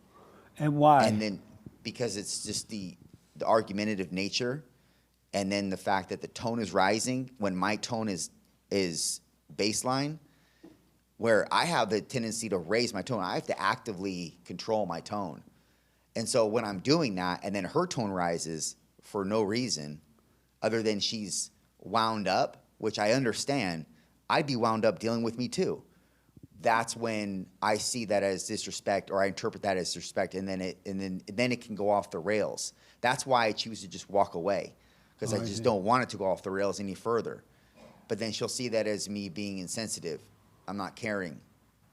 But it's quite the opposite. You care? I care too much because I don't want this thing to go where I know it's going to go inevitably if we keep this pace up. And when you say that, and then this young lady is dying to have some input on this. She's like, ugh. When you say she's being disrespectful at times, who is she disrespecting? Well, obviously, I'm referring to me. And who are you? I know where you're going with this. Nobody. Meaning what? Nobody. I mean, I'm just a human being. Nobody. So, what does that mean, nobody? It means nobody. It means. And so, if there's no one, how can you be disrespectful no matter how she acts? How are you being disrespectful? So it just, I guess, it's just formulates as a trigger. What? Because I guess I used to think of myself as somebody.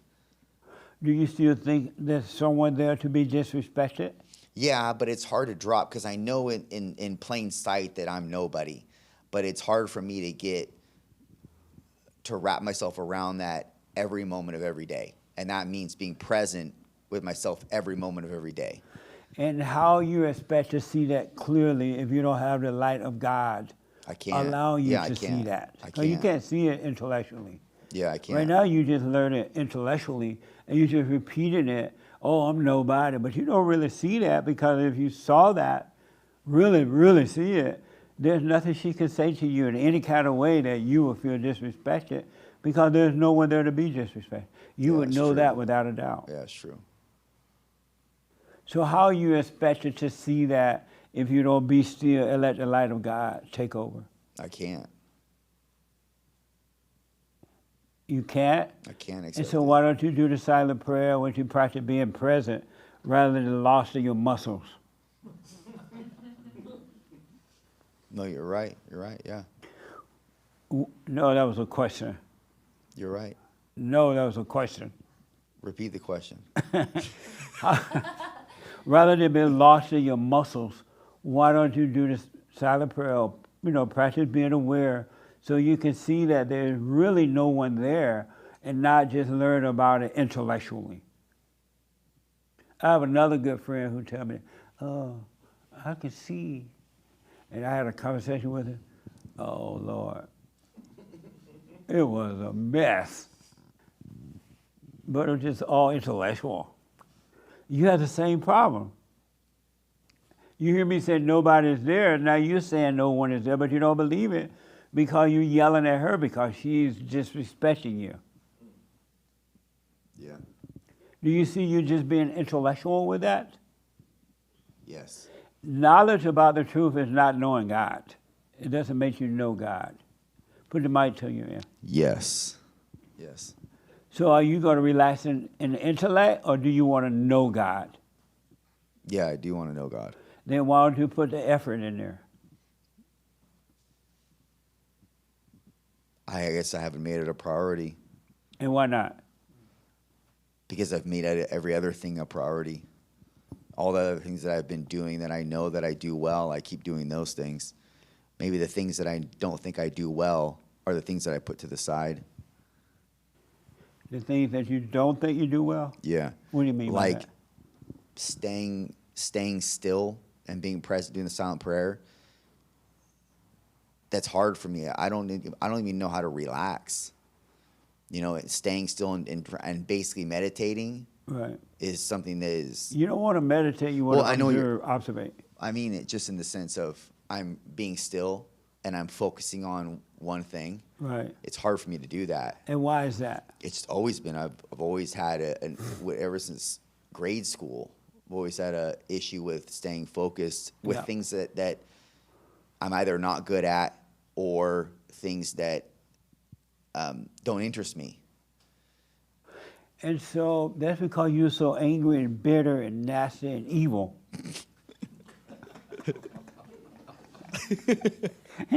You're not a nice person. Yeah. Do you know that? Yes. You know how evil you are? Yes. And do you love being evil?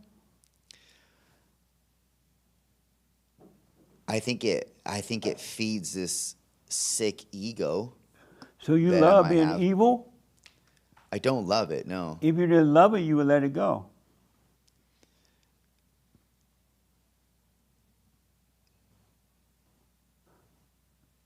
Okay. I'm sorry? Okay. Okay, what? Okay. Okay, I what? agree. You agree? I agree. It's harder said than it's easier said than done. And why is that? I don't know. You're not even trying. How you know it's, you have tried, it sounds like. You put a little effort and you're like, oh, this is too hard. I'm going to go work on my body. Which is evil, to overcome evil I know, or to work on your body? Which is easier? It's not that I'm just, I think about working on my body. It's not that. It's everything that comes as a result of in the beginning working on my body to be good for said competition that I was doing, and it wasn't just one. It was a myriad of them. It was a season of my life I was doing that, Right.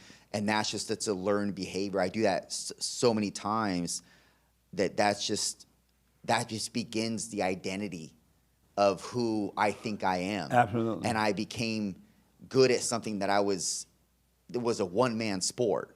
You know, ever since before then, I never was MVP or all-star in any baseball, you know, anything I played, you know, with a team as a team effort. Right. I get into to bodybuilding and I do good for what I was competing against.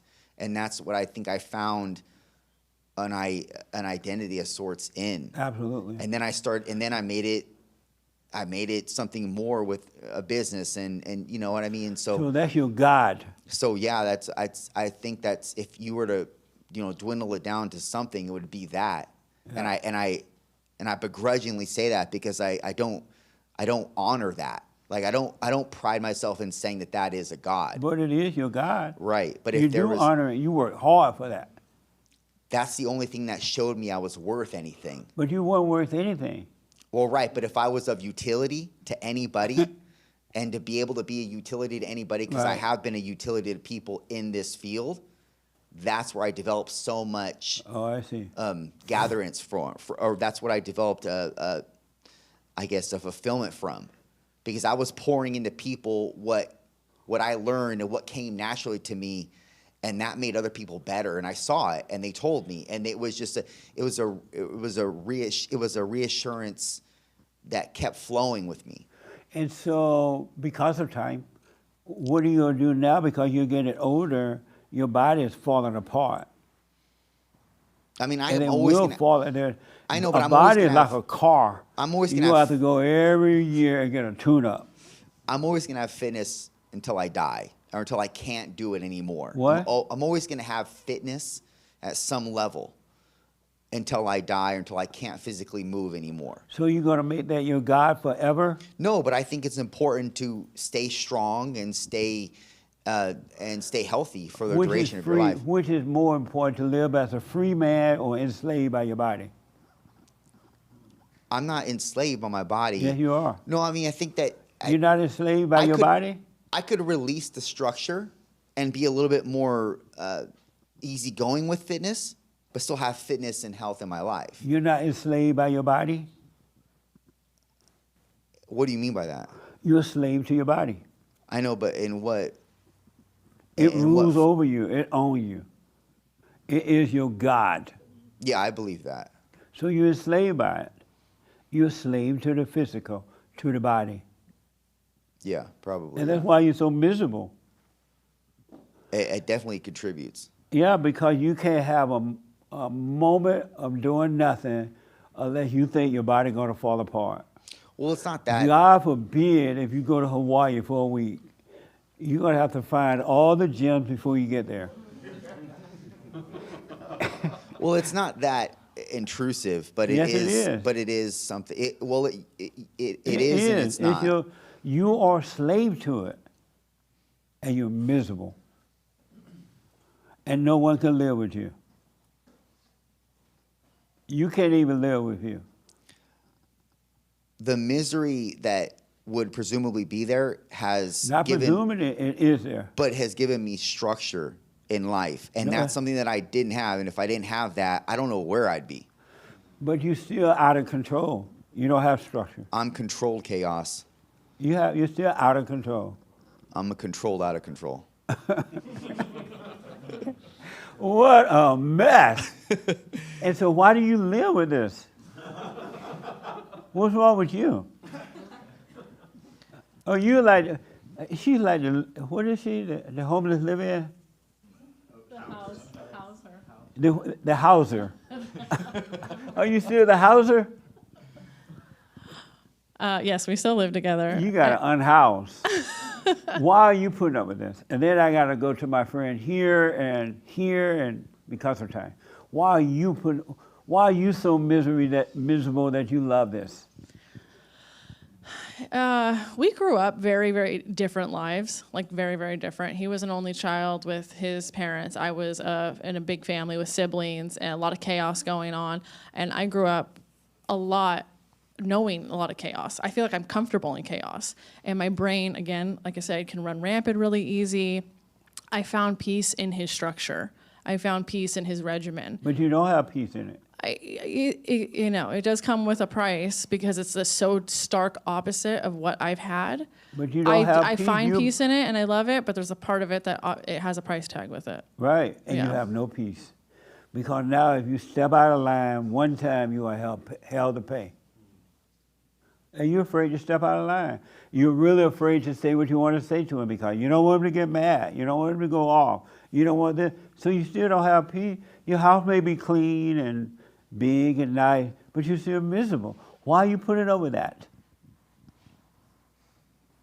I don't know, because I love him and because I found peace You don't in him love him. at some You point. don't have love. How you love him? You have no love. If you loved him, you wouldn't put up with his hell.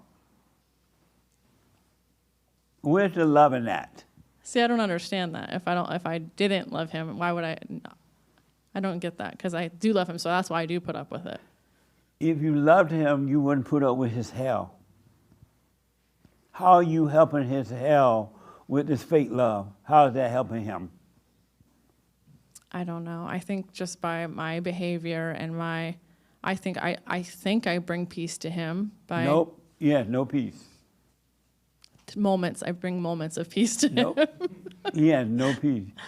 You can't bring peace to anyone. I know that. You don't even I have do know peace. that.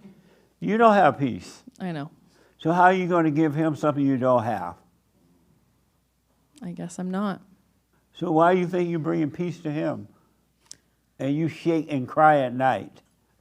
I don't do that. Oh, yes, you do. I don't know. I think I said, I think I have moments of peace within myself. I think I bring moments of peace. You have no peace. Like zero, I have nothing. A moment of peace is not peace. Yeah. Peace is peace. Yeah. It has no moments. It is. It's hard to find peace, I guess, when you deal with so much in your day and you've got so many moving parts and so much going on. No, it's hard to find peace because you only have evil. Mm. You can be, he can really be doing his work, his weight stuff, and really into it, and have perfect peace, but he's not working on the source that would give him peace. I work on it in my, like I said, with my times of my silent prayer. I work on it with my Sometimes. conversations with myself. So you love your misery? No. You love your hell? No. Then why you put up with this and still have your own hell? Love, I guess. That's not love. Tell her that's not love. You at least know it's not love, right? It's a lot of love. You think that's a lot of love? Yes. Then why you fight with it? Because sometimes you fight with love. I don't know. What? Colin, Sometimes. help me. What do you say about this situation? The young lady, yeah. And then the young lady over there. I think I understand it. I see where they're coming from. I lived with somebody when I wasn't married, and I kind of see, and I don't know. Similarly, I used to work out a lot to try and escape and think like, oh, I'm working on myself because I'm doing these physical things. Yeah. So I guess I was just kind of thinking a little bit about that as he was talking. And then when I started doing the silent prayer, I realized the real difference between really sitting and kind of enduring, like we were talking about at the beginning of church today, about how when you're willing to just sit with it and accept it all, and kind of just really succumb to all the emotions and the pressure. Yeah. That's how you really begin to work on yourself. And I guess I was also just thinking too about how, when you're not willing to really speak up to someone that isn't love, but you have to do it in the right way without being angry. But real love does, speak up. Yeah. And I guess I was just thinking about my own experiences. You gotta hate each other. You don't love each other. Two devils living together, fighting. If you love one another, you wouldn't put up with this. What do you think about that? Well, there are multiple. Oh, I'm sorry. Hold on 1 minute. And then I'll come to you. So what now? I mean, there are multiple times that she will say what's on her mind or tell me with the problem that she has. So, I mean, that's not the case. She doesn't keep everything in and only just. Do you see that she's not free? I don't know. I don't look at it like that. I mean, you think that her hell is freedom? I think that at some level, everybody's going to have a hell to face living in this world. I mean, I don't know if anybody can be free of hell living in this world. Do you believe that you can overcome your hell? I think at a level, but I don't think you fully eradicate a hell because we live on this earth and there's hell all around us. Right. So it's hard. You can't just eliminate that. And why do you say you can't? And still operate in real life, in real society. Right. It's really, I don't even know if it's doable. Really? Yeah. You believe the same thing? No. Do you have a mic? Speak into the mic. No, I don't believe that. I believe that although I understand what he's saying, it's all what you make of it. Like every situation. So do you believe you can overcome hell completely and have perfect peace right here on earth and do all the things you want to do? Do you believe that? Yes or no? I believe it's possible, yes. Okay. Do I think it's extremely hard for most to do? Absolutely. And why is it so hard? Because, I mean, you can't you can't control your surroundings every single day, and every family issue that arises, relationship issue, world issue, health issues. There's like a myriad of different reasons why something can bring you hell. Amazing. Okay. I want to come back to this because I want to end with this, but because of time, I need to do something, all right? What do you think about this? This hell they're living in. I mean, and they love it and hate it. I mean, I get it. I understand it. What do you understand about it? I see, like, for myself in standing alone and overcoming and being an individual about speaking up and, like, not worrying about rocking the boat, in a sense, in conversations. And in doing so, it allows the other person to grow and see the hell that they have as well as your own. If that makes sense. Let me ask the crazy lady. What do you think about this situation? And do you believe you can have perfect peace right here on earth? 100%. One can have perfect peace and overcome hell. It's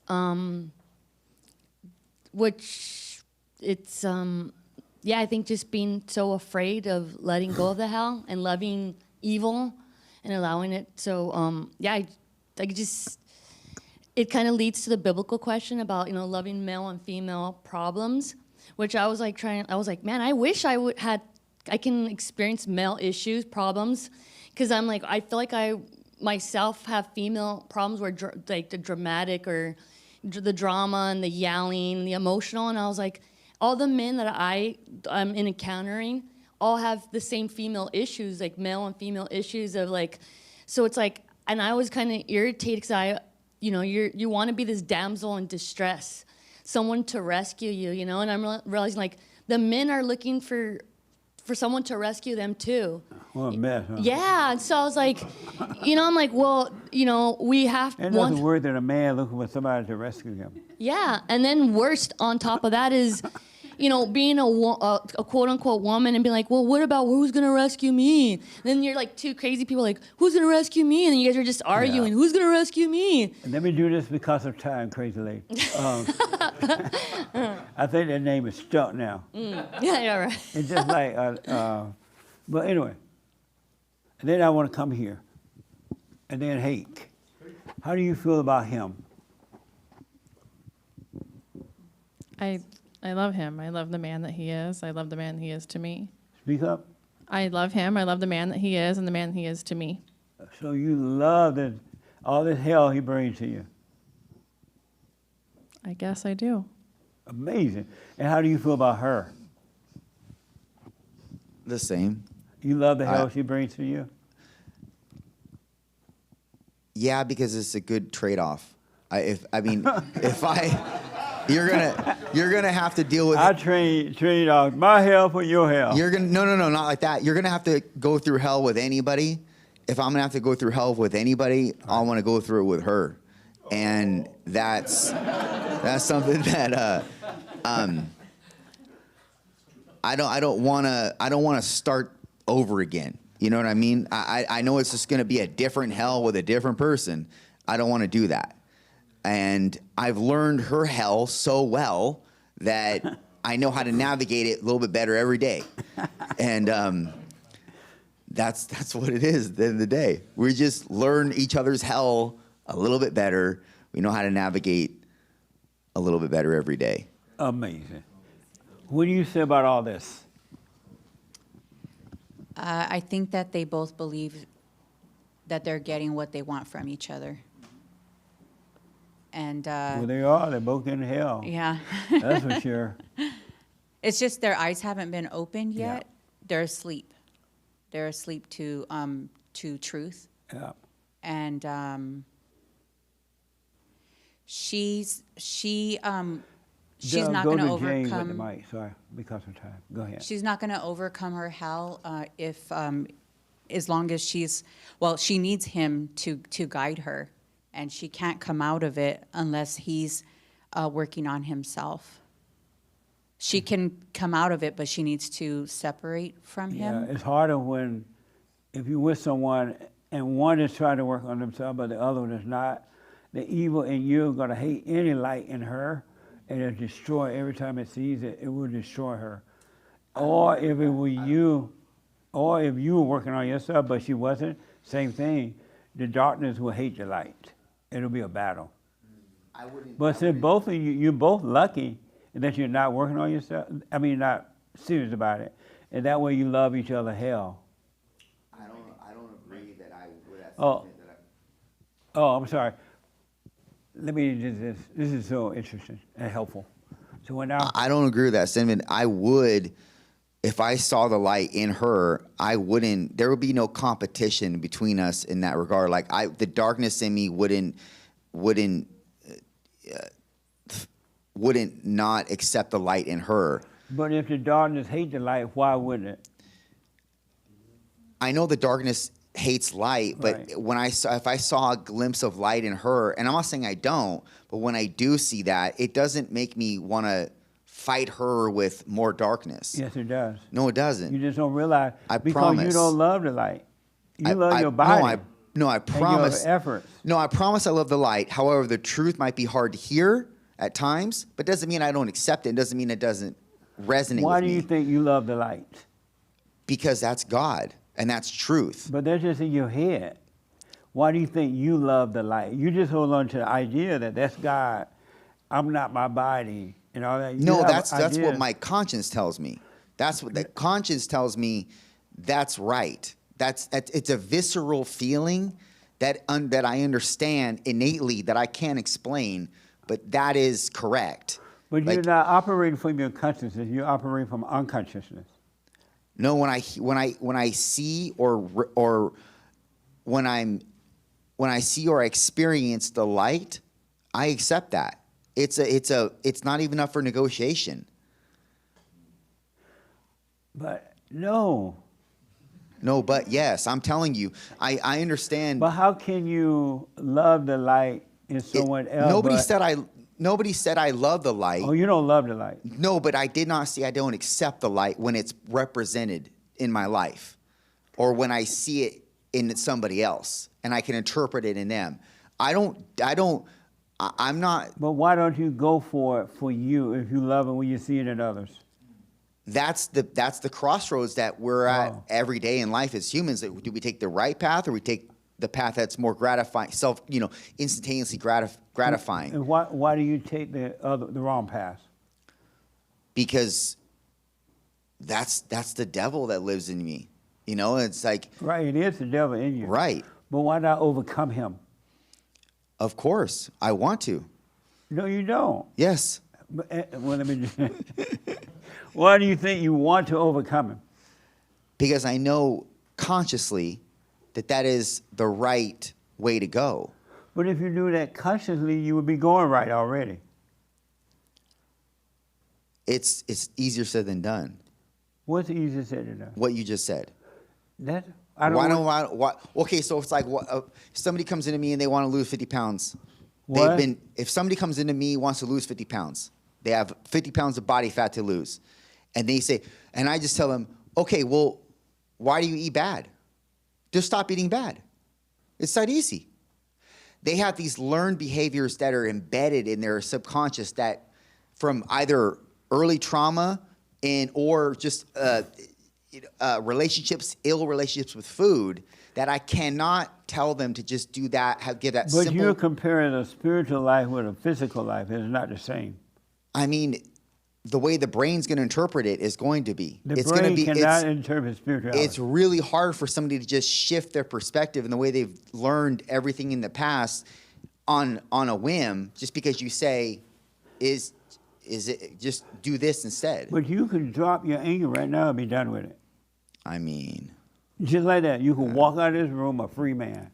I love that, never but get angry again. But you can't drop the weight right now and walk out of the room. Sure. Not fat, right? No, it's easier said than done, though. No. Because I could. But let's stay with that first. Okay. You can. I know for a fact, without a doubt, you can drop your anger right now and never be angry again. It'll be overdone, wiped away. But you can't drop your fat right now and walk out this room a skinny person, right? Mm-hmm. Right? Yes. So why are you comparing physical things with spiritual things? The learned behavior is automatic. But anger is not a learned behavior. Hear me out. The learned behavior is automatic with if I was, or would have to be, I'm sorry, the behaviors would have to be learned if I walk out the door and drop the anger now. I'd have to work on keeping the anger dropped. No, you don't. Yes, I would. No, you don't. But the person that No, has you don't. to... Listen to me. No, you don't. Okay. Because the source that take the anger away from you, destroy the anger. It doesn't come back into you. How do I destroy this? Anyway, Then how do I destroy the source? I'm sorry? How do I destroy the source of the anger? By allowing the light to do it. And how do I do that? By being aware. And you have to consciously be aware all the time, right? 24 hours a day. Right. That's what the part I'm talking about, that I have to consciously remind myself to be aware. No, you can't remind yourself. You got to do it. But how do you do something? By little ways. By reminding yourself. By being aware, right, correct? No. So I have to constantly, I have to learn a behavior to consistently or galvanize that process. No. So that I can But consistently do it for the rest of my life. Spiritual thing with physical thing. The learned behavior. Okay, so if I walk out the door and I'm anger free, I have to work on myself to keep that anger free. No. But if you wanted to, you could walk out this door with no anger. I know, but I have never has to deal with it again. It doesn't. It's nowhere. It doesn't come back to you. It can't come back. It can't get in. But I have to nurture that to keep it alive. No, to keep you gotta nurture it, mama. No, nurture in the sense Don't of... say nurture. Nurture in the sense of I have to keep reminding myself that it's... to be aware Once of not it's being taken away angry. from you, it exists no more. How do you take it away? The light does. What does that mean? God. What does that mean? I'll tell you in a minute. Okay. All right? But I just want you to know you can't nurture it. Once it's taken away from you, no matter what happens out there, in your weight class, you're training people, or whatever, you will never get angry again. It will be impossible. It'll be taken away from you. Mm-hmm. It will be taken away from you. And no situation or circumstance can make you angry again because it's been taken away from you. You have a new nature. I understand that. And I want to rush because of that. I got to do this real fast. Yes, sir. Did you want to say any more? Oh, okay. Colin, from day one to now, how's your life been and what you learned about yourself and blah, blah, blah? Day one from coming here? Yeah. How have you been helped? Well, I didn't know I never heard that all thoughts and feelings are lies. Yeah. And that was just huge for me to remind myself of that. So it's helped me be a lot more free. That's one thing for sure. How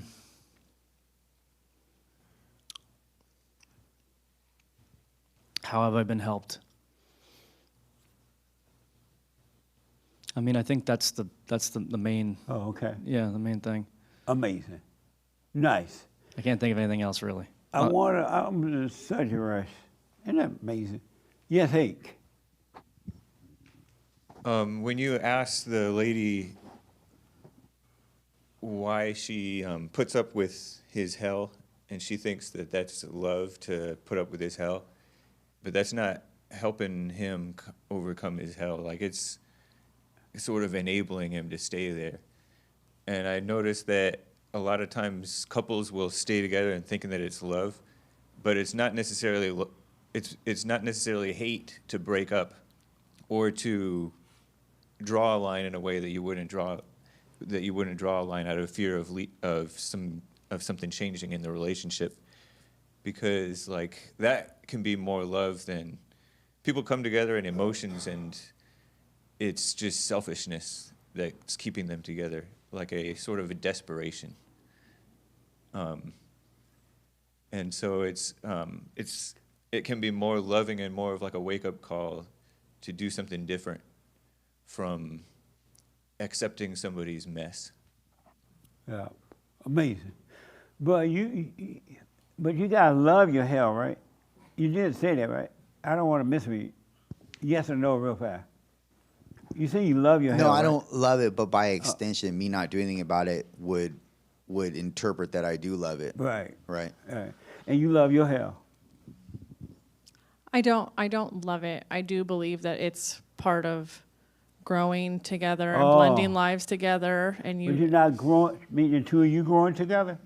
I believe so. You think you guys growing together? In hell. Yes, in our own version of hell, we right. are. Yes. And you okay with that? I'm okay with it for the greater, bigger picture of it, and also, like Nick said, not What wanting to bigger go, picture? not wanting to go through this with somebody. A bigger I don't picture know. of I don't hell? know any relationship that is in perfect peace. That doesn't So really what now? make sense. I don't know any relationship that's in perfect peace. That's true. And you're right. There are none. Except for those who start to work on themselves. Right. I understand. We're blending two wildly different lives, together. What? Him and I are blending two lives that are wildly different. No, from y'all each have other. the same life. Well, we're Pure creating hell. the same life. Yes, yes. The same life. But I agree with what Higgs said, the enabling factor, for Yeah. sure. If she were to not take so much of my stuff and put, even though I hate to say this, but I work very well within parameters and boundaries because I'm a structured individual, that would in essence kind of illustrate boundaries. If she were to not put up with it the way she does and be so absorbent of me, and in essence enable. Yeah. And I've even told her that before, but that's something that she knows. But I think she just, like what she just mentioned, she doesn't want to start a fight or anything like that, so she didn't say anything. But the enabling thing is, if she were to put more boundaries on it, it would, and talk up, it definitely would, I guess, further things along in terms of the developed nature of us and me and the working through At the least hell. if she didn't put up with the hell in you and just dealt with the hell in herself, she would become free. And if she need to walk away from the situation, she'd just walk away from it. It would be no loss for her, except for she is leaving your hell and dealing with her own. But she loved the thrill of her hell and yours. She loved your hell, and and give her a thrill because it tell her, oh, he'll get better. He'll find, it's just this. It make up excuses. So she loved your hell and his hell, her hell, and you love yours, and y'all just love hell. That's why you putting up with hell. I think it's just like an acceptance, not like I wouldn't put an emotion on it. I would just. No, it is emotion. It's more of an acceptance. No, it's an emotion. It's a thrill. Because when you make her mad, she get a thrill. Anger is a thrill. And then when you make her feel good, you come home one night all feeling good, make her feel good, it's still a thrill. But it both still hate. It's still anger. It's just thrills. But it's still hatred. It's still anger. It's just thrills, but you love the thrills. You love fighting. Men and women that are married love fighting because they love the thrill of overcoming the fight, and they call that love. They call it makeup. I don't. I hate that. So let me do this because of time. I got to tell you this, and we're just so out of time. Tell Bill to hold it for 5 minutes. I want to make sure I get this out there. I want you to know that you've been lied to. That you've been lied to. Your preachers have lied to you. Your parents have lied to you. Your friends have lied to you. Your experts have lied to you, except my experts. Your therapist has lied to you. Your psychiatrist, psychologist has lied to you. And you love and worship your misery. It's your God. And that's why you won't overcome it. Because you can overcome misery just like that. You love your identity of it. It's my body. It's my everything. It's all that I know. I've always had this. Everyone is like this. I cannot get over this because all human beings have this. All human beings are angry. You're worshiping evil and you love it. And that's why you can't overcome it. You don't want to overcome. You have identified with evil. There is no reason at all for 1 iota of a second for you to be unhappy, for you to be lonely or angry or sad or depressed or suicidal or hate to be alone, afraid to be alone, or get lonely when you're alone. You're only doing it because you love it. You have identified with evil and you worship your evil.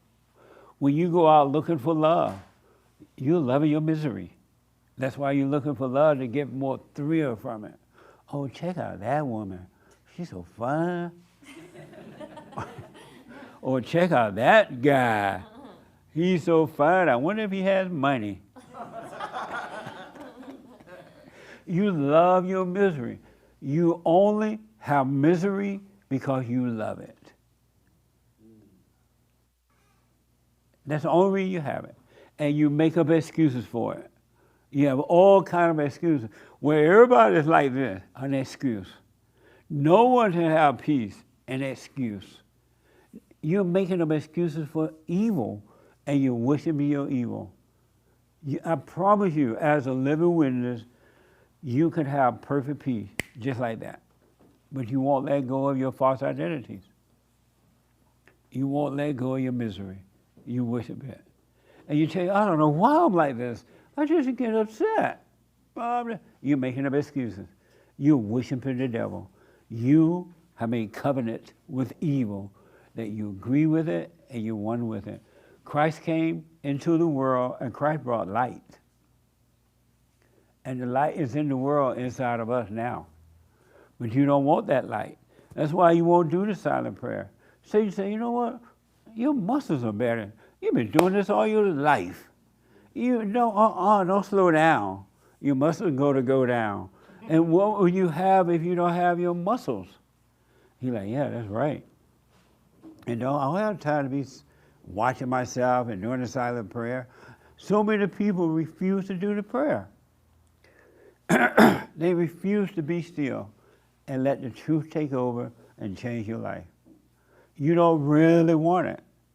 And you get it intellectually and you speak it out loud. It's just intellectual. I talk to you one-on-one, I find out that you're crazy. But you know all the truth. You know all the right word. I'm not my body. They'll tell me real fast, I'm not my body. So what do you mean by that? That's about it. You can know the truth, and I promise you, you can be free. You have no business living in misery. Zero business. And you'll have fun in life. You have a better fun in life than you are. You're not having fun in life now. You're trying to keep up with your misery. You don't want to miss one party. You don't want to miss one woman or one man. You don't want to miss one club. You cannot stand to live with you for 1 minute in a room. How can you live with others when you can't live with yourself? You can't even live with you. You hate you. You get a quiet moment with you, you go nuts. You hate you. And you love the false self. That's why you're not free. I tell people to do this. I'm saying, look, the way out, and the only way out, you got to admit you're angry and forgive. Forgive. And then do the silent prayer. Stay present, and everything will work for you. Because we can't do it of ourselves. We can't make ourselves overcome this. We got to see it. And you will see it by the light of the Father that's in us. Every human being. But most people love their misery. This year, the theme is practice staying present, right, James? You got to practice staying present. It's not enough. And this place is the only place in the whole world that's going to help you. Because we deal with the truth here. You want the truth, that's why you're here. But you won't do what it takes to get the truth. Oh, I do it sometimes. I work on myself once in a while. I'm afraid to tell my mama how the cow eat the cabbage. Tell mama how the cow eat the cabbage. You don't owe mama anything. Mama is your enemy. Anyone that has anger is your enemy. And if you have anger, you are your enemy. There's no reason to live with anger. There's never, ever, ever, ever, ever a reason to be angry. There's no one there to protect. If there's no one there to protect, why do you need to be angry? Can nobody hurt your feelings if there's no one there to hurt your feelings to? Can no one take love away from you if you're not looking for love? Don't look for love. It's in you already. But it's in the kingdom of heaven within you, not in your thoughts. Your mind is your enemy. Your mind will have you repeating everything I'm saying perfectly, and you'll still be miserable. And you won't even put the two together. Okay, if I understand what Jesse's saying, why am I still miserable? Why am I still angry? Why do I feel lonely? Why can't I be with me by myself for the rest of my life if I needed to? You don't question that. You can have perfect peace right here on earth. Christ came and we have it. It's inside of us.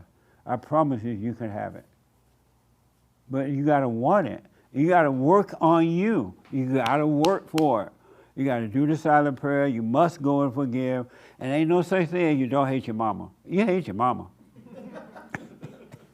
And the devil tell you, oh, your mama is so sweet. Remember all those men she had, they abused her. But the devil's not going to tell you, well, the reason they abused her because she abused them. She was difficult to deal with. He's not going to tell you that part. Right? All thoughts are all lies all the time about anything. And I don't care if the world don't have peace. That don't mean you can't have it. You can have it. You can have it, man. And don't believe the lie that you're stuck. No, you're not. And you're going to be able to deal with the world around you when you can deal with the world inside of you. Because they got hell in them, but you'll be free of your hell, and you'll have peace right here on earth, and you'll deal with people in a perfect way. The light will show you how. It'll be perfect. It still work on your body and everything, but you won't identify with the body. Your body is your God. Your body is your everything, and then your body tell you, well, put everything in order. Do everything perfectly. Do this, and that means you'll be fine. It doesn't.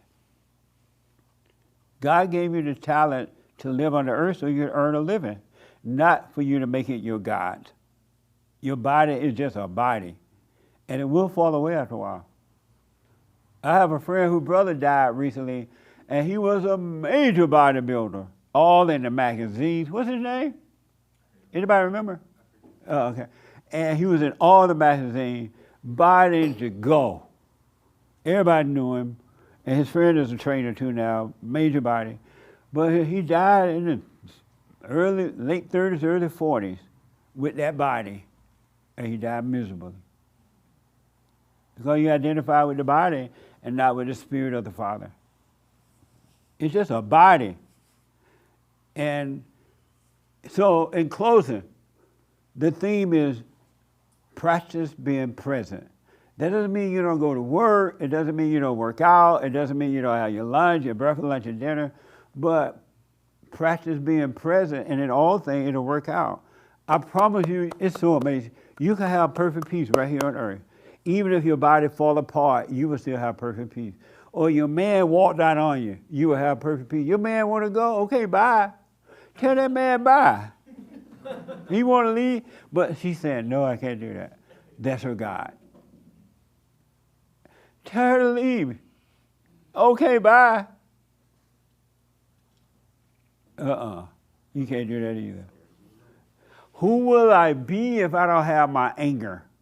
Who will I be if I don't have my emotions? Who will I be if I don't have friends? Who will I be if I don't have money? Who will I be if I don't identify with the culture?